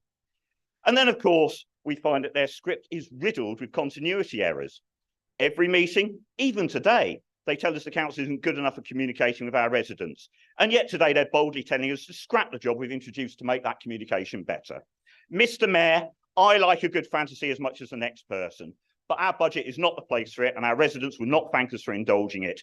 And I know there's some Liberal Democrats that would love to have an extra £431 a year in our council tax. That's £829 a week for the average Lib Dem council in London charges more than Southwark. But I don't think our voters would thank us for that either. I implore every member in this room to vote against these irresponsible Liberal Democrat amendments tonight.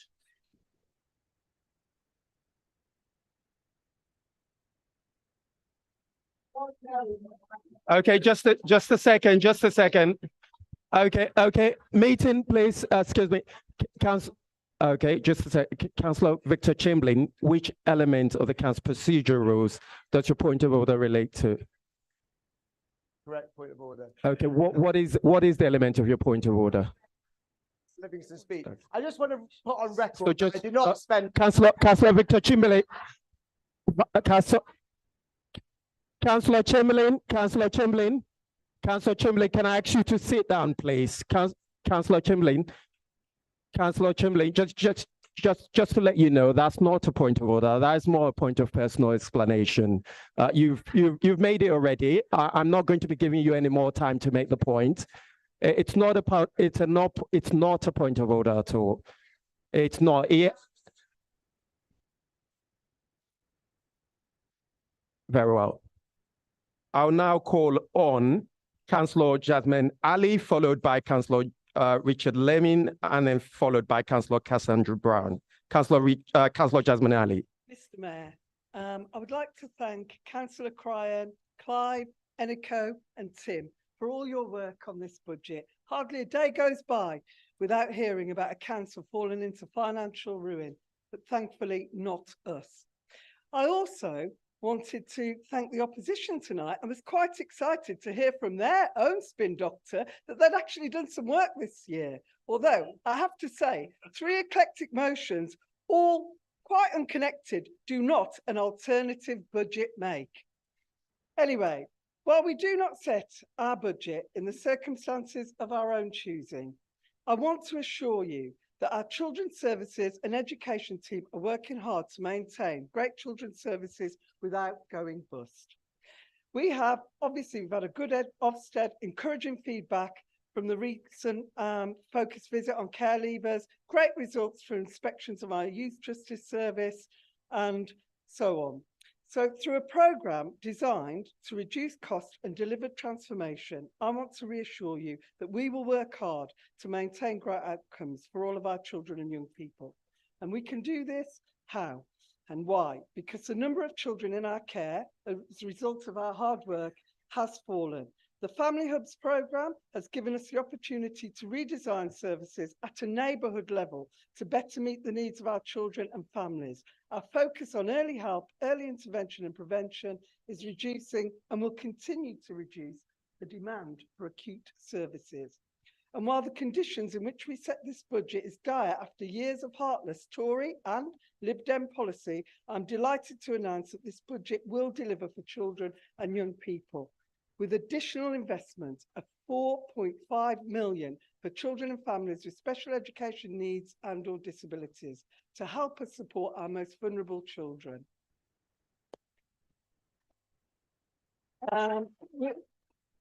This will help the council to build on the success of our children's mental health work and make Southwark a exemplar. We will put families and children at the centre of all we do. We will also invest an additional 600,000 for our programme of accommodation and homes in Southwark for our children in care, so that they can stay closer to Southwark and closer to us, their corporate parents.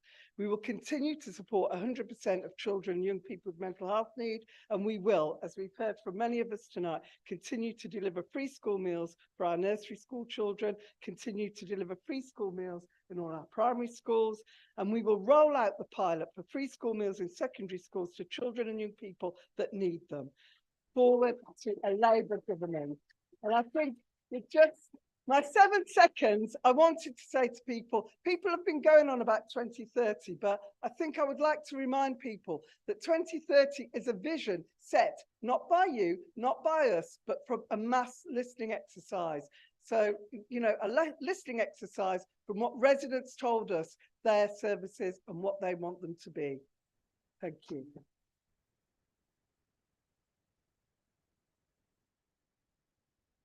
Can I call on Councillor Richard Leming, followed by Councillor Cassandra Brown, and then Councillor Catherine Rose. Councillor Richard Leming.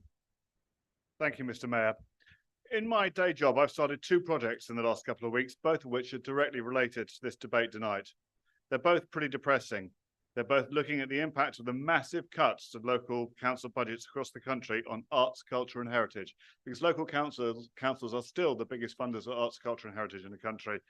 Both of them by councils who've issued Section 114 notices and by councils who are trying hard to avoid doing just that.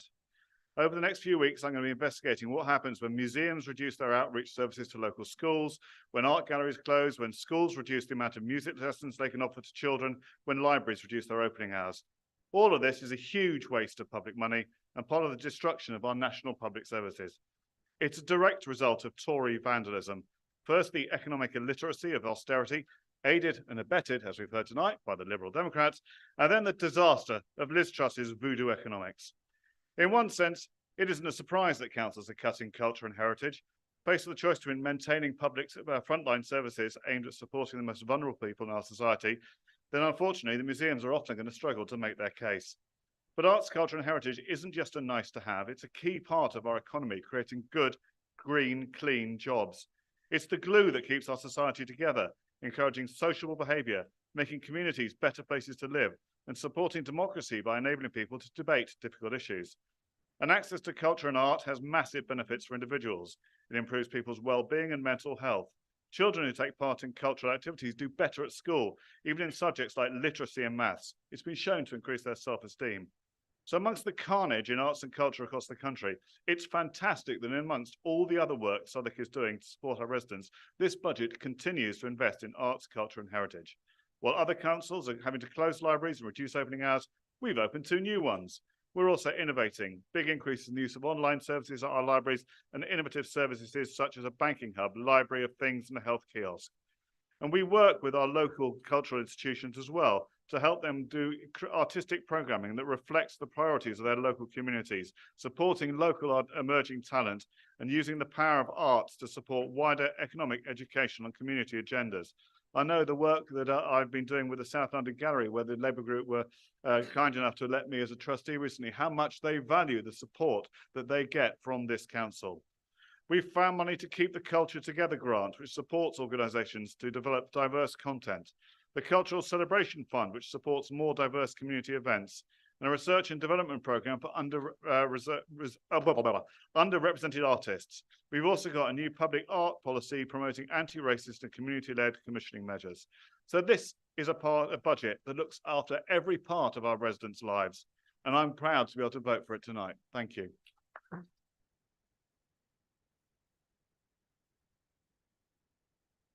I call on Councillor Cassandra Brown, followed by Councillor Catherine Rose, and then Councillor Ketsia Harper. Councillor Cassandra Brown. Thanks, Mr. Mayor. I'm looking forward to passing a balanced and robust budget at Council Assembly this evening. And I commend my colleague, Councillor Cryan, and others who've played crucial roles in getting us to this point. But tonight, I'd like to focus specifically on our libraries. It's quite unbelievable, really, to think that since the Tory Lib Dem coalition came to power in 2010, we've lost 800 libraries across the UK. Despite this backdrop, and in tough economic circumstances where many councils across the country are cutting library services, it is Labour in Southwark who are protecting them, prioritising them, and even opening new ones. Yeah.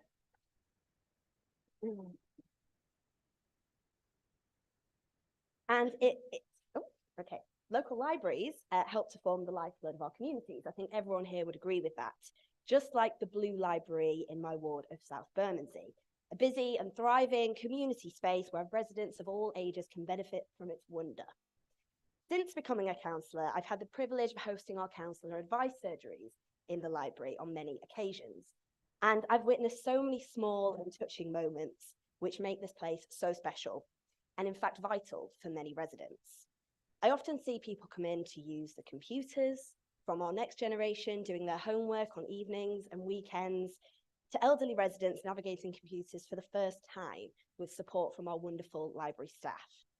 To many in this room and across our borough, access to a computer is second nature, but for many it isn't. Our library services have a real impact on our residents and their life outcomes.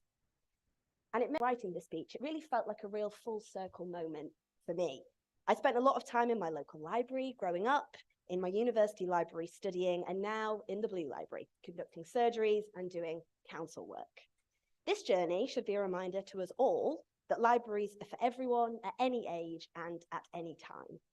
I'm glad Southwark is protecting our fantastic libraries, and I'd be very happy to arrange a tour of the Blue Library for anyone here who would like one.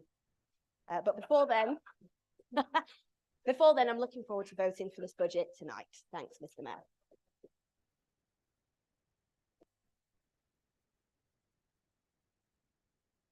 I'll be calling on Councillor Catherine Rose, followed by Councillor Katia Helper, and then Councillor James McCash.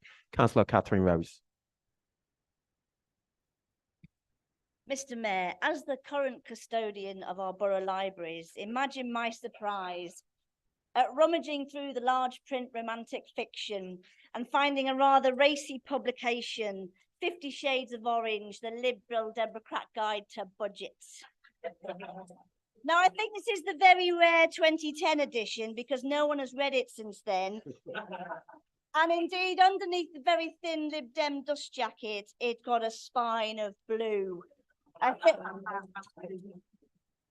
the shade is known as Osborne's austerity, but I could be wrong on that. But the tale of our libraries is a sad one because between 2010 and 2019, the UK lost 17% of all its libraries, shrinking from 4,482 down to 3,718. And we know that we've lost at least a further 50 since COVID. That's a narrative that was co-authored by the Lib Dems at the start of the coalition from which we haven't recovered. So don't let them seek to rewrite, airbrush, or edit out their role in the current challenges that we still face now. Under Southwark Labour, we've seen a decade of renewal for our libraries. We put them at the heart of redevelopment, opened 2 in the last year alone, and once Dulwich is refurbished, we would have improved all of them. This Southwark Labour administration knows the value of our libraries.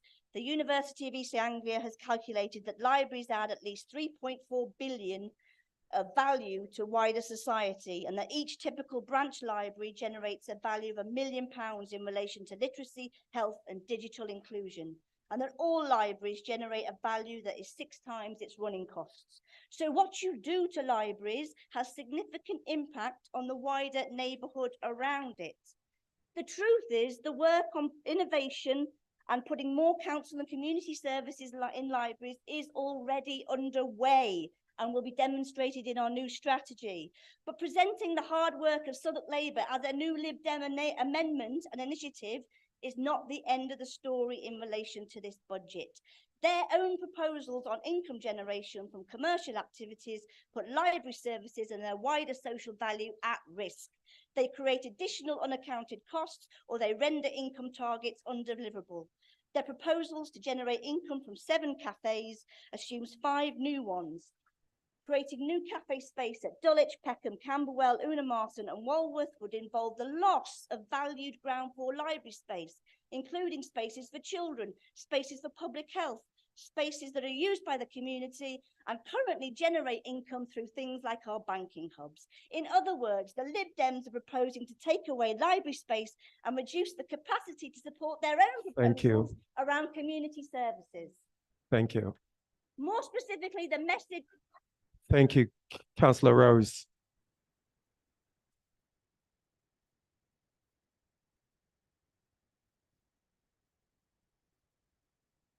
I'll be calling on Councillor Katia Helper, following by Councillor James McCash, and then Councillor Esme Eakes. Councillor Katia Helper. Thank you. I was not planning on speaking tonight because I was sure my sentiments about the budget would be well expressed by my colleagues, and they have been.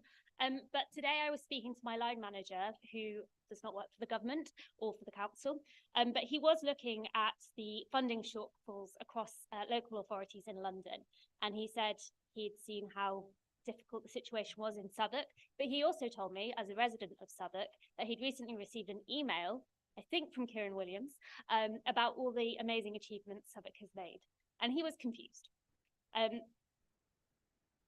The budget we are voting on tonight is based on the assumption that it is the best we can do given the current circumstances, which my colleagues have spoken about, largely the decimation of council funding by central government. So my request to colleagues in this room is to consider how we communicate this to residents. I am a ward councillor for one of Southwark's more deprived wards, and I don't know if I have the emotional resilience to continue explaining to families who are sitting across from me, telling me how desperate their housing situation is. I have to explain to them over and over again how long the waiting list is for council housing, and even though I fully agree that they need housing, there's nothing I can do. This is something that every councillor in this room wants to change, Labour and Liberal Democrats. New libraries and better parks and repairs to swimming pools and leisure centres are obviously hugely welcome. However, these good news stories are not going to help the residents who are kept awake at night about the decision they've had to make to take out a payday loan to pay their rent this month. And it's also not going to help those people who have real fear about having to pay the increased council tax. I would love for Southwark Council to be able to get to the point where we can tell our residents, yes, these are the achievements we have made and we are really proud of them, but they are not good enough, and that is thanks to central government decisions. I want residents to know that in setting the budget, we are being forced to make decisions we do not want to make. Our residents know that things are getting harder, and whilst it is important to share our successes, I do think there is a risk that some of our residents will start to feel gaslit if we cannot get this balance right. I know people have spoken a lot about the Director of Comms this evening, and potentially this is a real opportunity for us to try and get that balance right, and I hope that is taken forward. Thank you.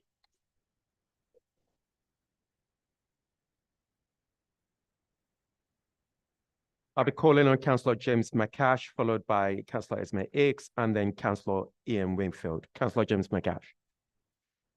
Mr. Mayor, I want to take you back to 2005. Gwen Stefani is in the charts. Doctor Who has just returned to our screens. And a teenage James McCash was campaigning for the Labour Party for the very first time. In 2005, I was idealistic, driven to the Labour Party by anger at injustice and hope for a better world. 20 years later, I'm here to talk to you about bins. I know, it's not sexy, it's not exciting, but it's important. And I'm proud that despite 14 years of austerity, this budget protects our most important vital services: street cleaning, graffiti removal, waste management. And we're not just protecting those budgets, we are spending every single pound as effectively as we can. Already, we've reorganised our graffiti service to improve our high streets, and the results are showing in places like Peckham and Tower Bridge Road. We're now looking at fly tipping hotspots, working with ward councillors in London Bridge and West Bermondsey and Nunhead and Queen's Road to take a whole council approach to tackling the issue. Next on the list is our estates. We will sort out our waste management and keep our estates clean, especially in the areas that we know are most challenging, like in Newington and in South Bermondsey. Mr. Mayor, keeping our streets clean is not what brought me into politics, but my work is still shaped by the idealism I had in 2005. Anger at the injustice of austerity cutting our vital services, and hope for a better world. An unshaking belief that even with limited resources, we can deliver the basic services our residents need and make sure that every neighbourhood in our borough is somewhere they can be proud to live. Thank you.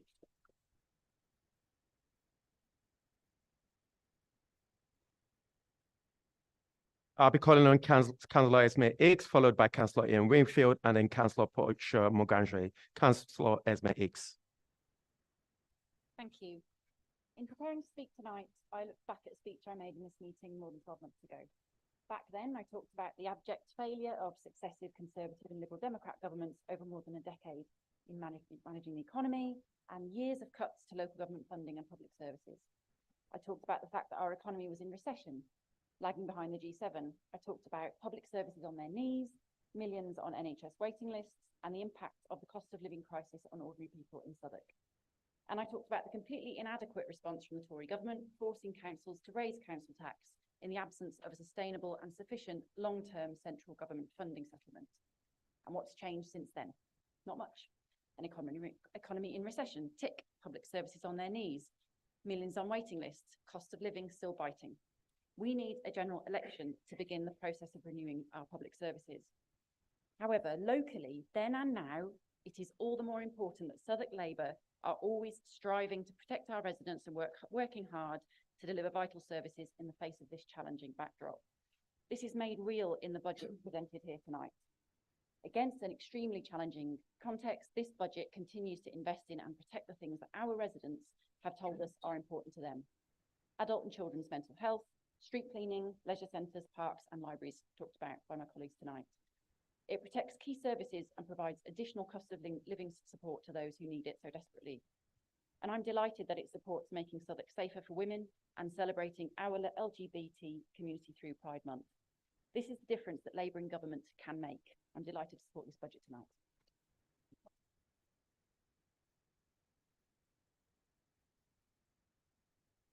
Councillor Ian Wingfield will be called next, followed by Councillor Portia Mugandre and then Councillor Cleo Sons. Councillor Ian Wingfield.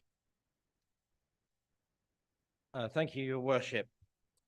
What is on full display this evening is the Lib Dems' credibility, or should I rightly say, the lack of it. And I don't just mean that in terms of finding a speechwriter that can keep to the times of the sessions in this meeting, but also the fact of their budget credibility.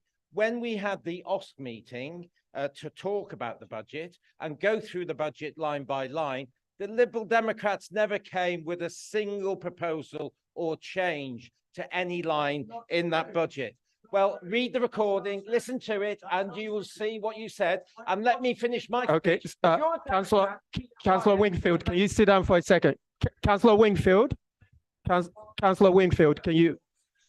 Wingfield, can you sit down for a second, please? Thank you. Councillor Chamberlain, whilst Councillor Wingfield or any other members are speaking, would you please let them be heard? If you do have a point of personal information, you can make that after Councillor Wingfield finished speaking. I'm grateful. Councillor Wingfield, can you stand up and carry on, please? I hope we live in a democracy here, Mr. Mayor, and allow people to speak and listen to a democratic debate. They came with no specific proposals, no amendments. They never touched any line in that report.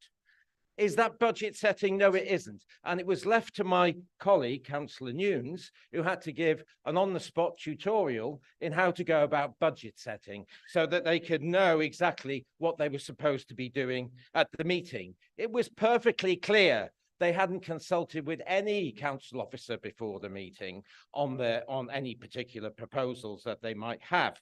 And indeed, if I can pick up what Councillor Koto said before, in understanding the information in front of them, halfway through the meeting, they had to go and consult with the council officers, disputing the figures to then be corrected by those officers. So this is the approach to budget setting by the Liberal Democrats. It's an insult to the people of this borough that they claim to represent. And to still come here and not state clearly what they would do with this budget and where those efficiencies would exactly be is deceiving our residents even more. This Lib Dem opposition is not serious, it's not credible, and thank God it's not electable.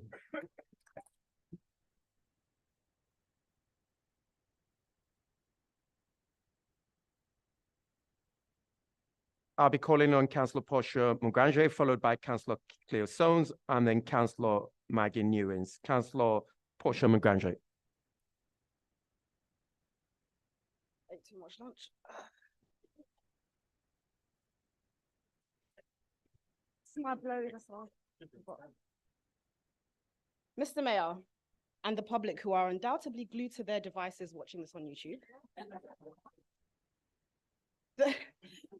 The Lib Dems will have you believe that we are spending more on our councillors' budget than our local services.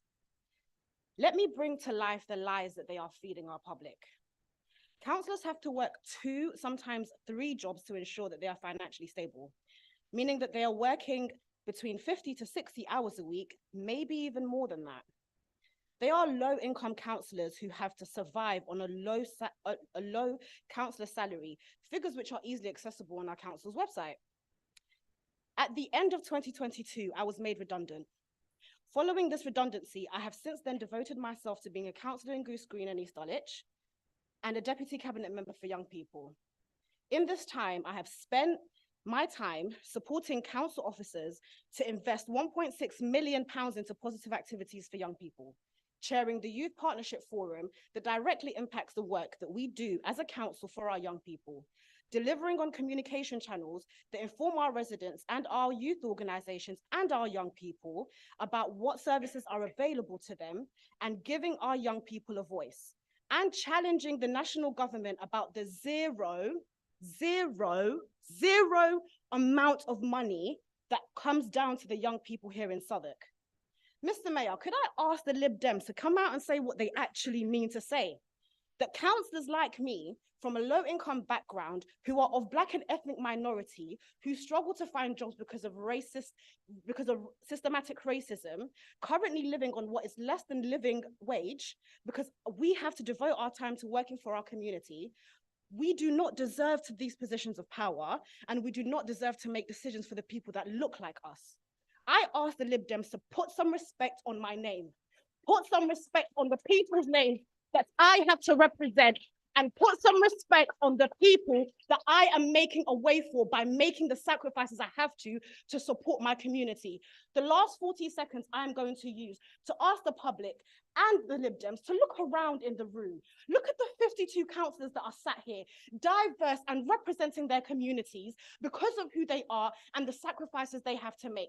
Why don't you concentrate on trying to elect people that look like the people in the communities that you serve, instead of coming for us who are doing the work that we need to do to make sure that we are representing our community? Say what you mean to say. We do not deserve our positions because we do not have the money to do so.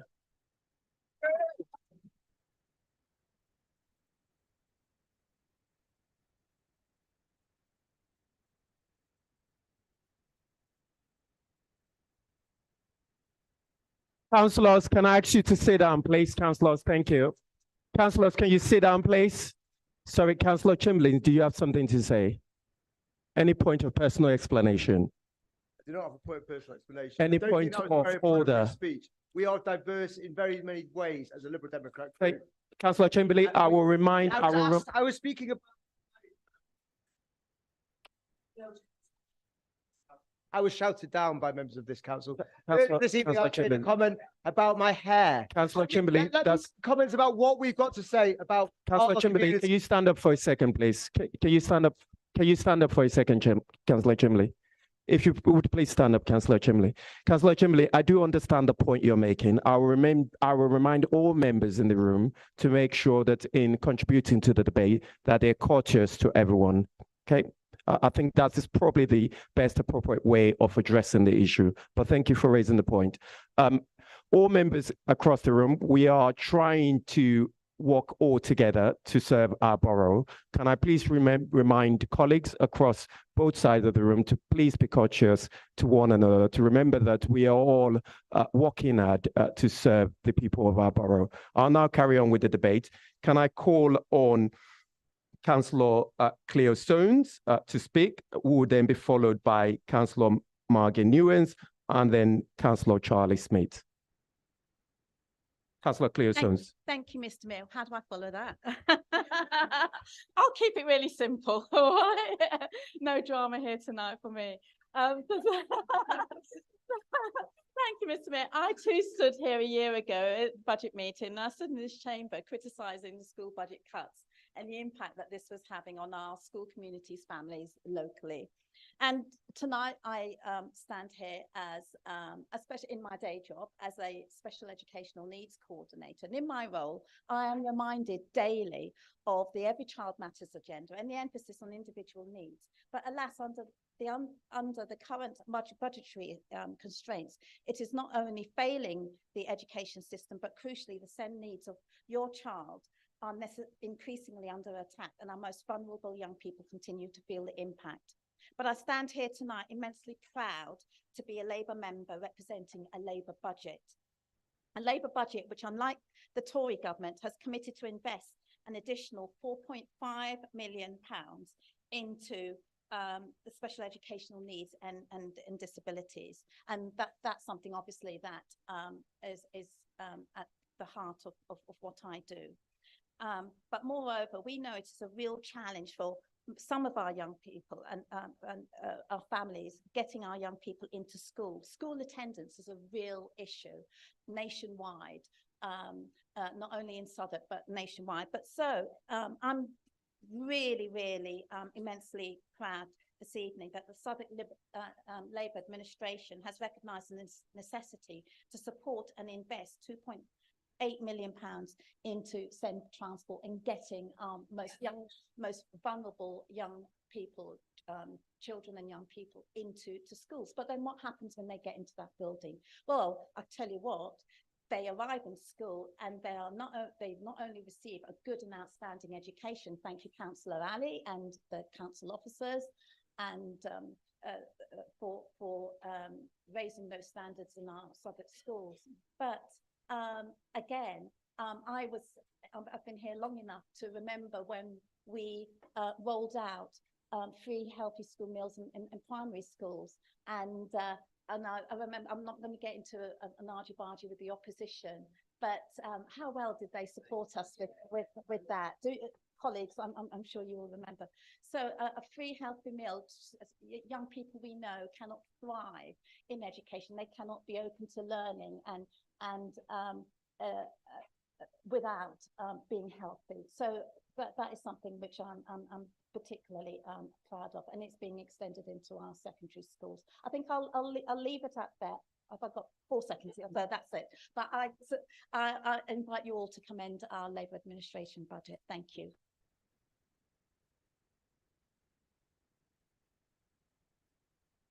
Thank you. I'll be calling on Councillor Maggie Newens, followed by Councillor Charlie Smith, and then Councillor Kieran Williams. Councillor Maggie Newens. Thank you, Mr. Mayor. And I too hadn't planned to speak tonight at all, but I feel moved to do so.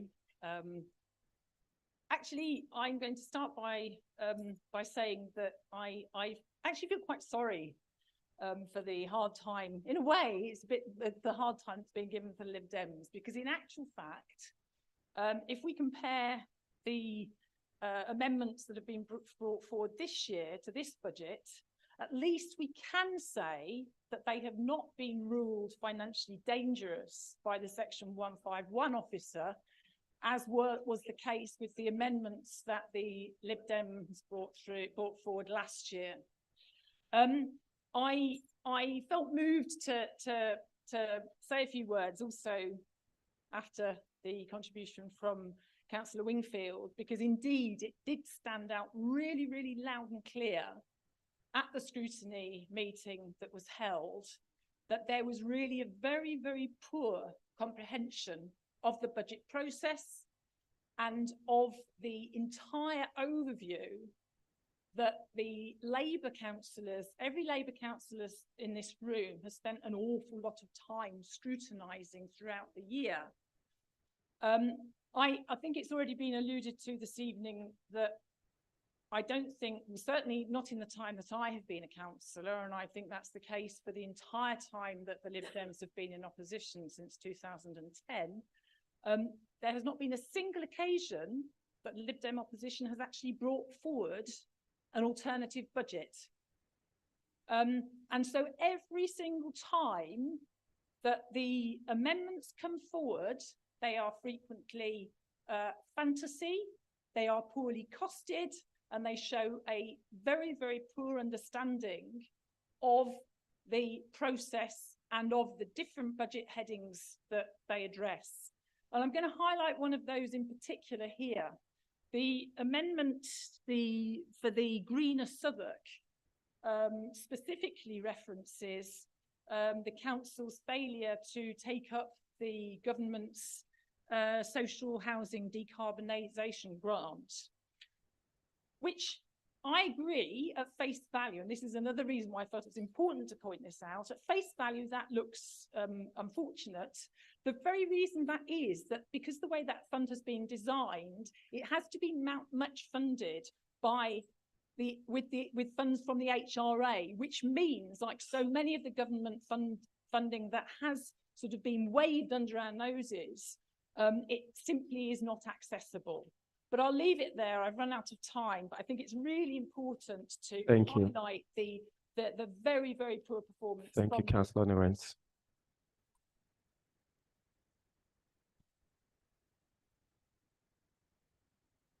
I'll be calling on Councillor Charlie Smith, followed by Councillor Chloe Thompson, and then Councillor Karen Williams. Thank you, Mr. Mayor. It hadn't been my intention to speak tonight, but as my other two Goose Green councillor colleagues had, I thought I should do the share myself. Anyway, we are a very diverse group, the Labour group. I mean, I represent the elderly Cockney geezers.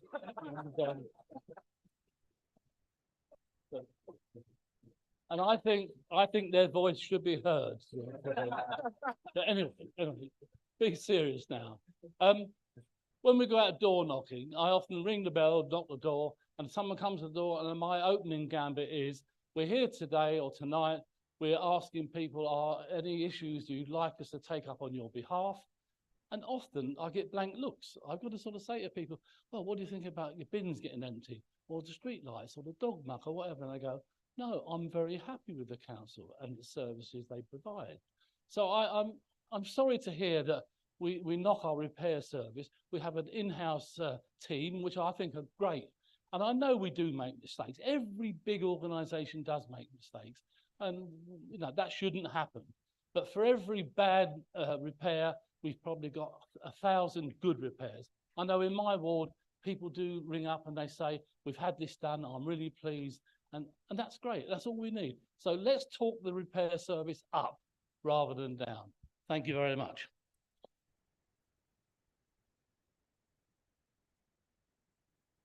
I'll call in on Councillor Chloe Thompson, followed by Councillor Karen Williams.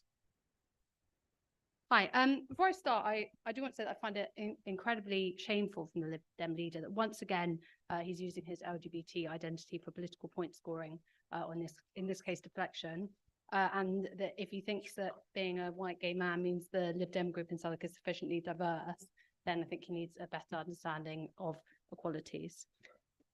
Sorry, Councillor Thompson. If you would sit down, if you sit. Councillor Thompson, can I please remind you that we are discussing the budget? If you can focus your contribution on the budget and be as courteous as possible to all members in the room, please. If you would continue, Councillor Thompson, please.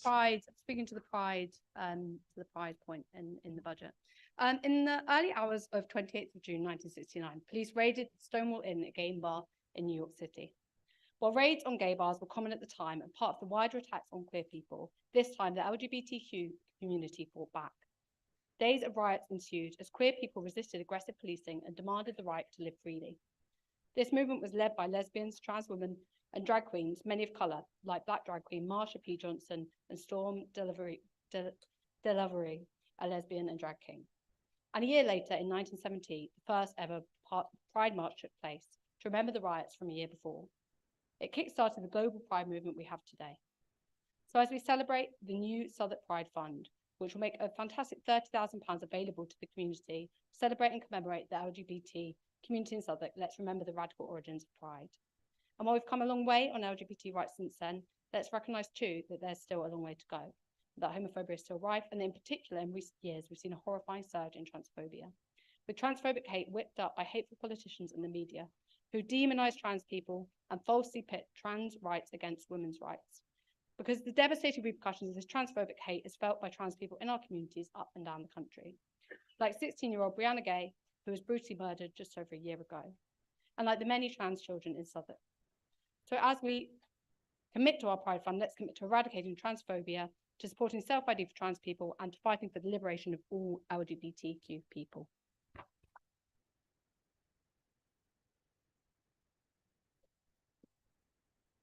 Councillor Chamberlain. Mr. Mayor, we're here to discuss the budget, not to make personal attacks on each other. I have to say, I'm deeply hurt by some of the comments that have been made this evening. I'd like you to review whether or not you feel that the code of conduct has been broken, because these are really personal attacks. Attack our party, attack our policy. We're here to look at the important things that matter to our borough, not to have a go at one of each other. So can I formally ask that you'll review the code of conduct and whether or not it's been breached this evening? Thank you very much, Councillor Chemley. If you would just give me a moment to converse with the monitoring officer. I'll now call the monitoring officer to come in.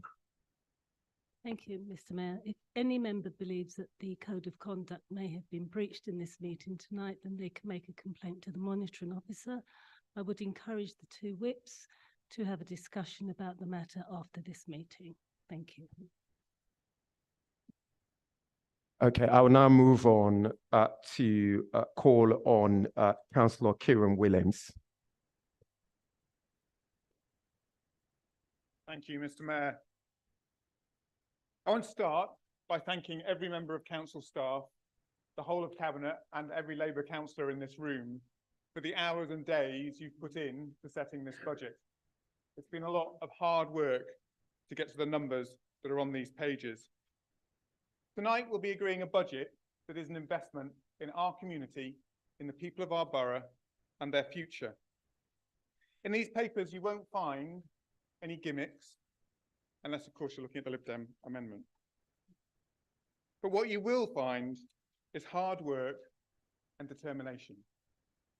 Determination to stretch every pound further, determination to deliver on our residents' priorities, and determination to improve lives.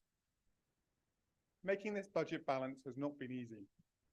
After 14 years of failed Conservative and Liberal Democrat governments, 1 in 5 councils in this country are on the brink.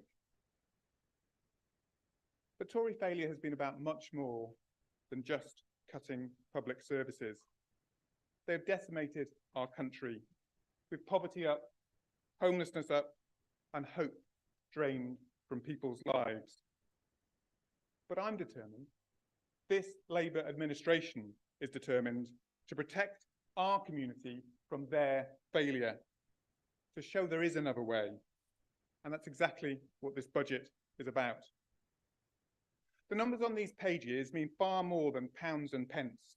They mean help when you need it, investment in our community, ambition for our borough. They mean no child going hungry in our schools. Every young person in our community able to get mental health support when they need it. Support for every carer. Quality care for residents in later life. And I'm delighted to say that we have just purchased Tower Bridge Nursing Home so we can drive up the quality of that home.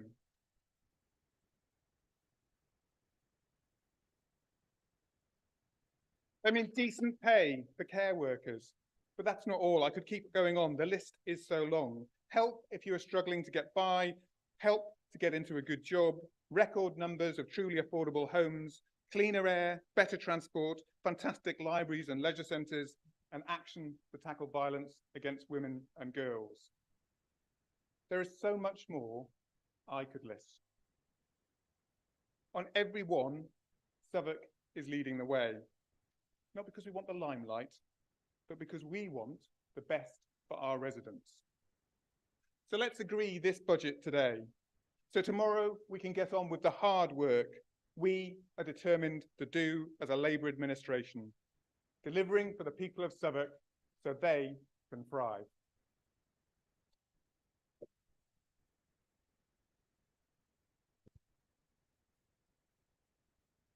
That is the end of all members who have indicated to speak. I'll now call on Councillor Stephanie Cryan to reply. Thank you, Mr. Mayor. And I want to thank everyone who spoke tonight and the quality of speeches and the passion that's come out around that.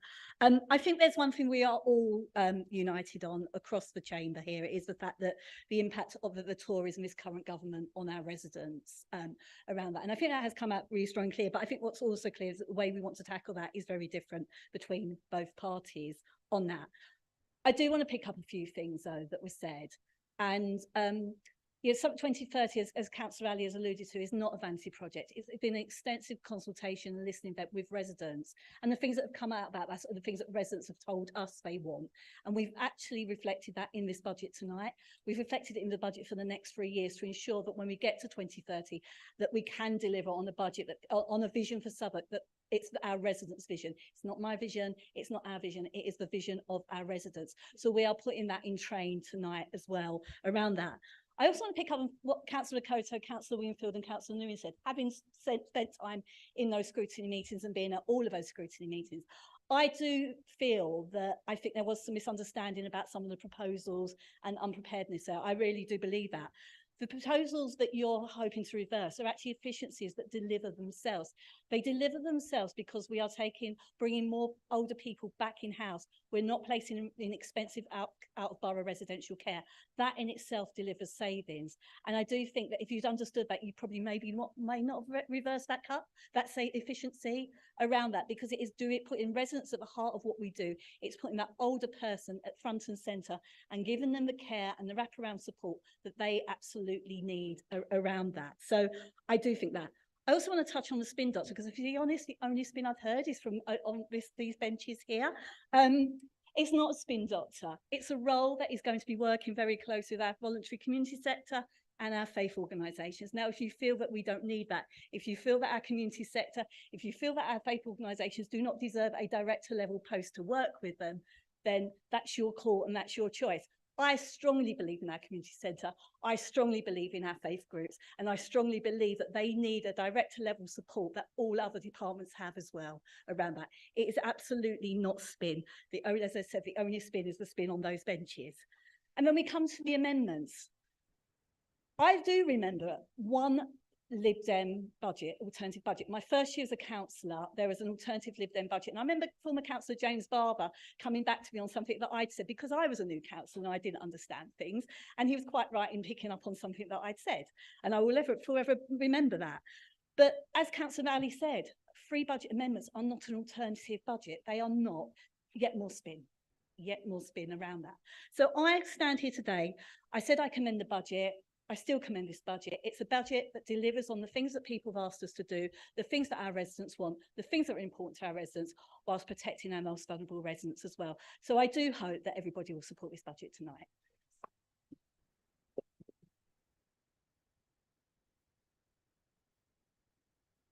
I shall now move to the votes on Amendment A to start with. This relates to amendment moved by Councillor Combo and formally seconded by Councillor Dora Dixon-Fire, who is not present. Those in favour of Amendment A? And we take that as unanimous? That's unanimously agreed. I shall now move to the vote on Amendment B. And that's the amendment relating, moved by Councillor Bentley and seconded by Councillor Watson. Those in favour of Amendment B? That's 9 votes. Those against?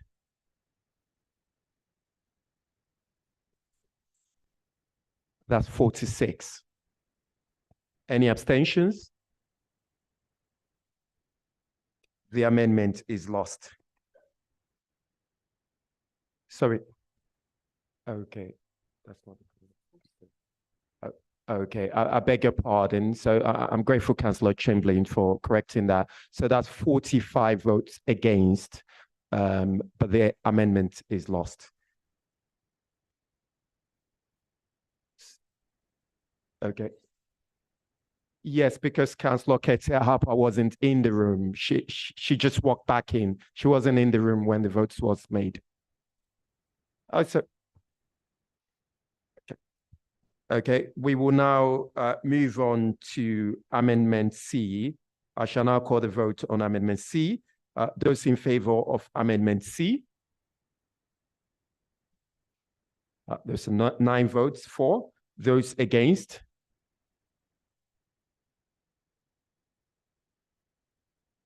And that's 46 votes against. Any abstentions? No abstentions. The amendment is lost. I shall now move to the vote on Amendment D. Those in favor of Amendment D? 9 votes. Those against?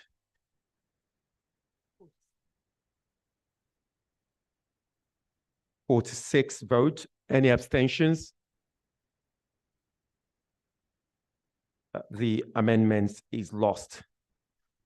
We shall now carry out the procedure for taking a recorded vote on the substantive motion. The clerk will make an announcement at the beginning and end of 1 minute, after which no members will be readmitted to the room.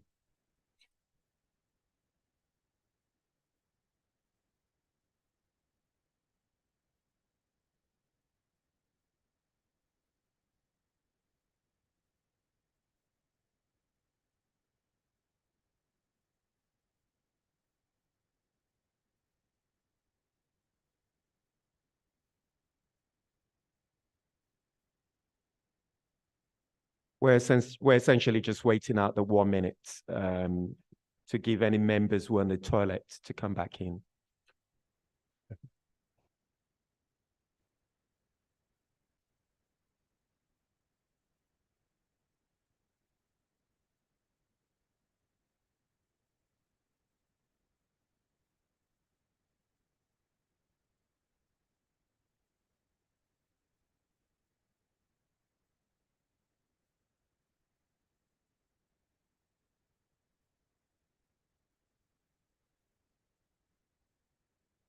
The wait,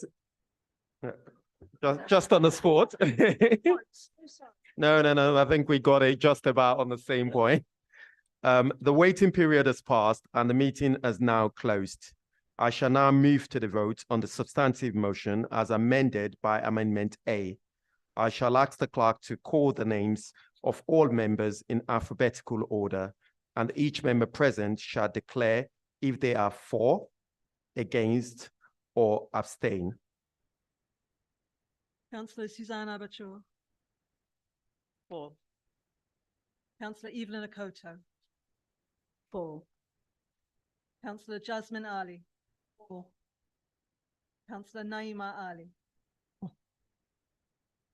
Councillor John Batterson. For. Councillor Rachel Bentley. Abstain. Councillor Cassandra Brown. For. Councillor Maggie Browning. For. Councillor Victor Chamberlain. Abstain. Councillor Sunil Chopra. Councillor Stephanie Cryan. Councillor Ellie Cumbo. For. Councillor Sam Dalton. For. Councillor Helen Dennis. For. Councillor Dora Dixon-File is absent. Councillor Esme Dobson. For. Councillor Gavin Edwards. For. Councillor Sabina Emmanuel. For. Councillor Natasha Enin. For. Councillor Sam Foster. For. Councillor Renata Hambas. For. Councillor Barry Hargrove. For. Councillor Ketsia Harper. For. Councillor John Hartley. For. Councillor Yousaf Hussain. For. Councillor Esme Hicks. For. Councillor Emily Hickson. For. Councillor Adam Hood. Abstain. Councillor Nick Johnson. Abstain. Councillor Laura Johnson is absent. Councillor Sarah King. Councillor Sunny Lamb. For. Councillor Richard Leeming. For. Councillor Maria Limforth Hall is absent. Councillor Richard Livingston. For. Councillor James McCash. For. Councillor Hamish McCallum is absent. Councillor Kimberly McIntosh. For. Councillor Darren Merrill. For. Councillor Victoria Mills is absent. Councillor Portia Maganje. 4. Councillor Graham Neal. Councillor Margie Newens. 4. Councillor Jason O'Cherry is absent. Councillor Leo Pollack. 4. Councillor Reginald Popola. Councillor Sandra Rule. 4. Councillor Bethan Roberts. 4. Councillor Catherine Rose. Councillor Jane Salmon. Abstain. Councillor Martin Seaton. 4. Councillor Andy Simmons. Councillor Andy Simmons. Councillor Michael Sheety. 4. Councillor Charlie Smith. 4. Councillor Cleo Soanes. 4. Councillor Emily Tester. Abstain. Councillor Chloe Tomlinson. 4. Councillor Joseph Vambe. 4. Councillor Irina von Weisser. Councillor David Watson. Abstain. Councillor Kath Whittam. 4. Councillor Kieran Williams. 4. Councillor Ian Wingfield. 4.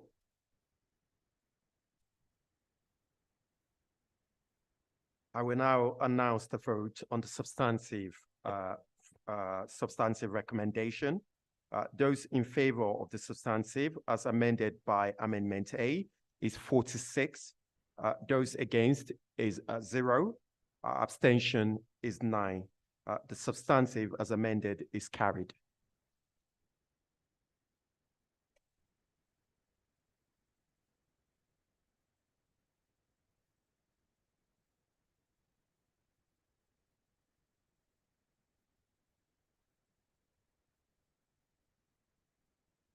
Councillor Kieran Williams, do you agree? In accordance with Budget and Policy Framework Procedure Rule 2G, the Cabinet recommendation has been amended, and this is treated as an in-principle decision. It will be implemented after 7 days, unless the leader provides written notice that he objects within 5 days of the decision, or the leader can confirm his agreement at this meeting, and the decision can be implemented with immediate effect. Councillor Kieran Williams, do you agree to the change to the Cabinet recommendations? I do. I shall now ask the clerk to come in at this point. Council Assembly has agreed the level of council tax for 2024 to 25. This is set out in the Cabinet's recommendation as agreed in the substantive motion on item 2.1 as amended by Amendment A. As the GLA have not formally agreed their precept yet, Council Assembly has agreed to create a council tax setting committee, which will meet on Friday the 23rd of February at 10 a.m. to confirm the council tax rate, with the membership to be Councillor Stephanie Cryan, who is nominated as Chair, Councillor Rachel Bentley, nominated as Vice Chair, Councillor Natasha Ennin, Councillor Sarah King, Councillor Martin Seaton, Councillor Irina von Weisser, and Councillor Kieran Williams. We shall now carry out the procedure for taking a recorded vote. The clerk will make an announcement at the beginning and at the end of 1 minute, after which no members will be readmitted into the room.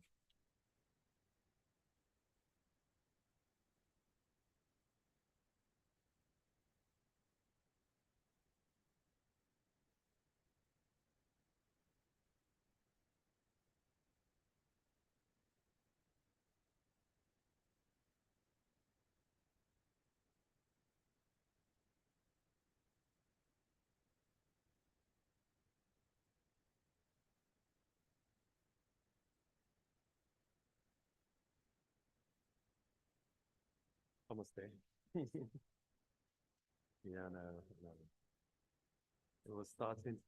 Don't tell me about it. It was starting out.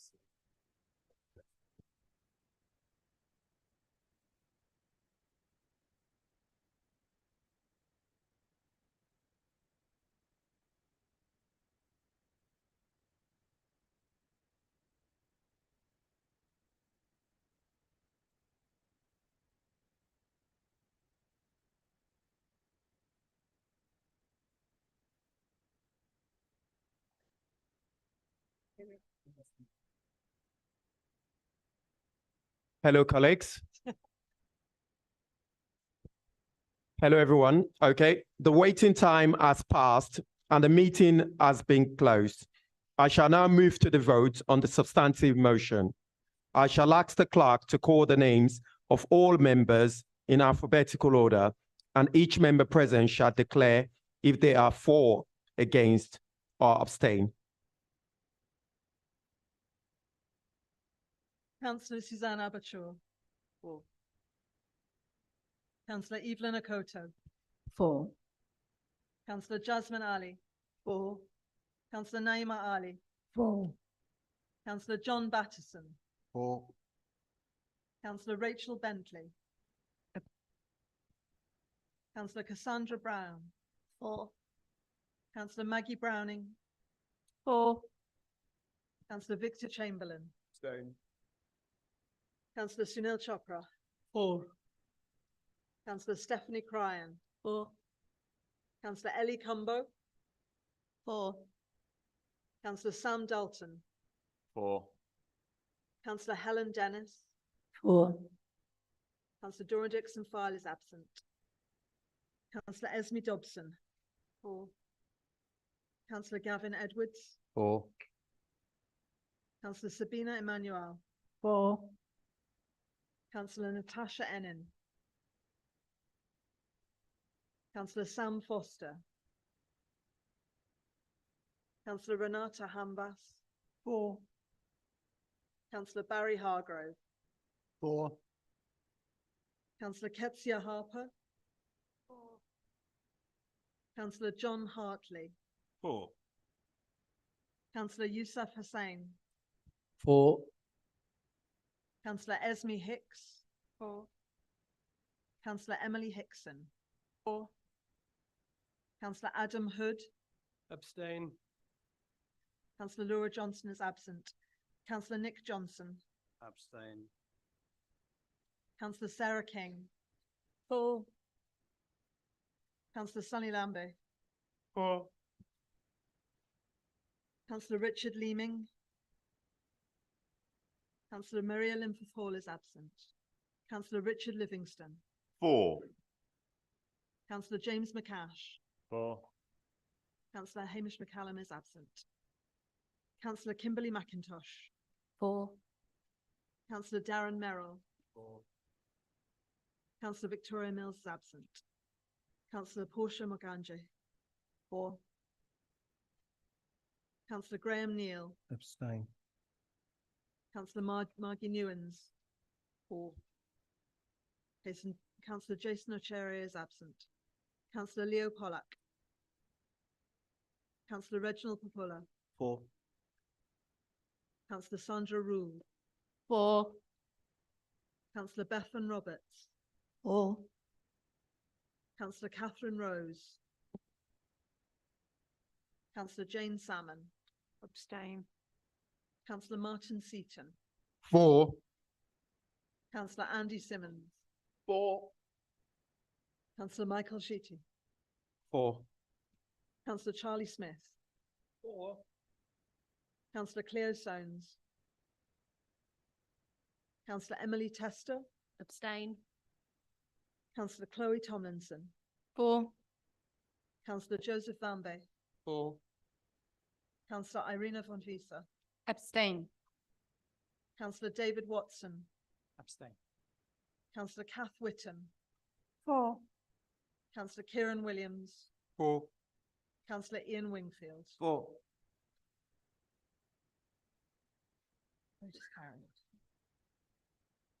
I will now announce the vote on the substantive recommendation. Those in favor of the substantive, 46. Those against, 0. Abstention, 9. The substantive is carried as amended. We will now move on to item 2.3 of the agenda relating to capital strategy and treasury management strategy 2024 to 2025. The Cabinet Member for Communities, Equalities and Finance will present the report. Councillor Stephanie Cryan will formally move the report. Thank you, Mr. Mayor. I won't keep everyone long this evening. Just to say this is a report which incorporates the Capital Refresh Programme. As the Council Assembly, we are required to refresh, within the Council's constitution, to refresh the capital programme and the parameters around that and the criteria for the capital refresh on once every 4 years. This is that 4th year around that. So I'm just going to say that I'm sure you've all read it. I'm sure you've all digested it. I'm sure you all agree with it. And that I formally move this report.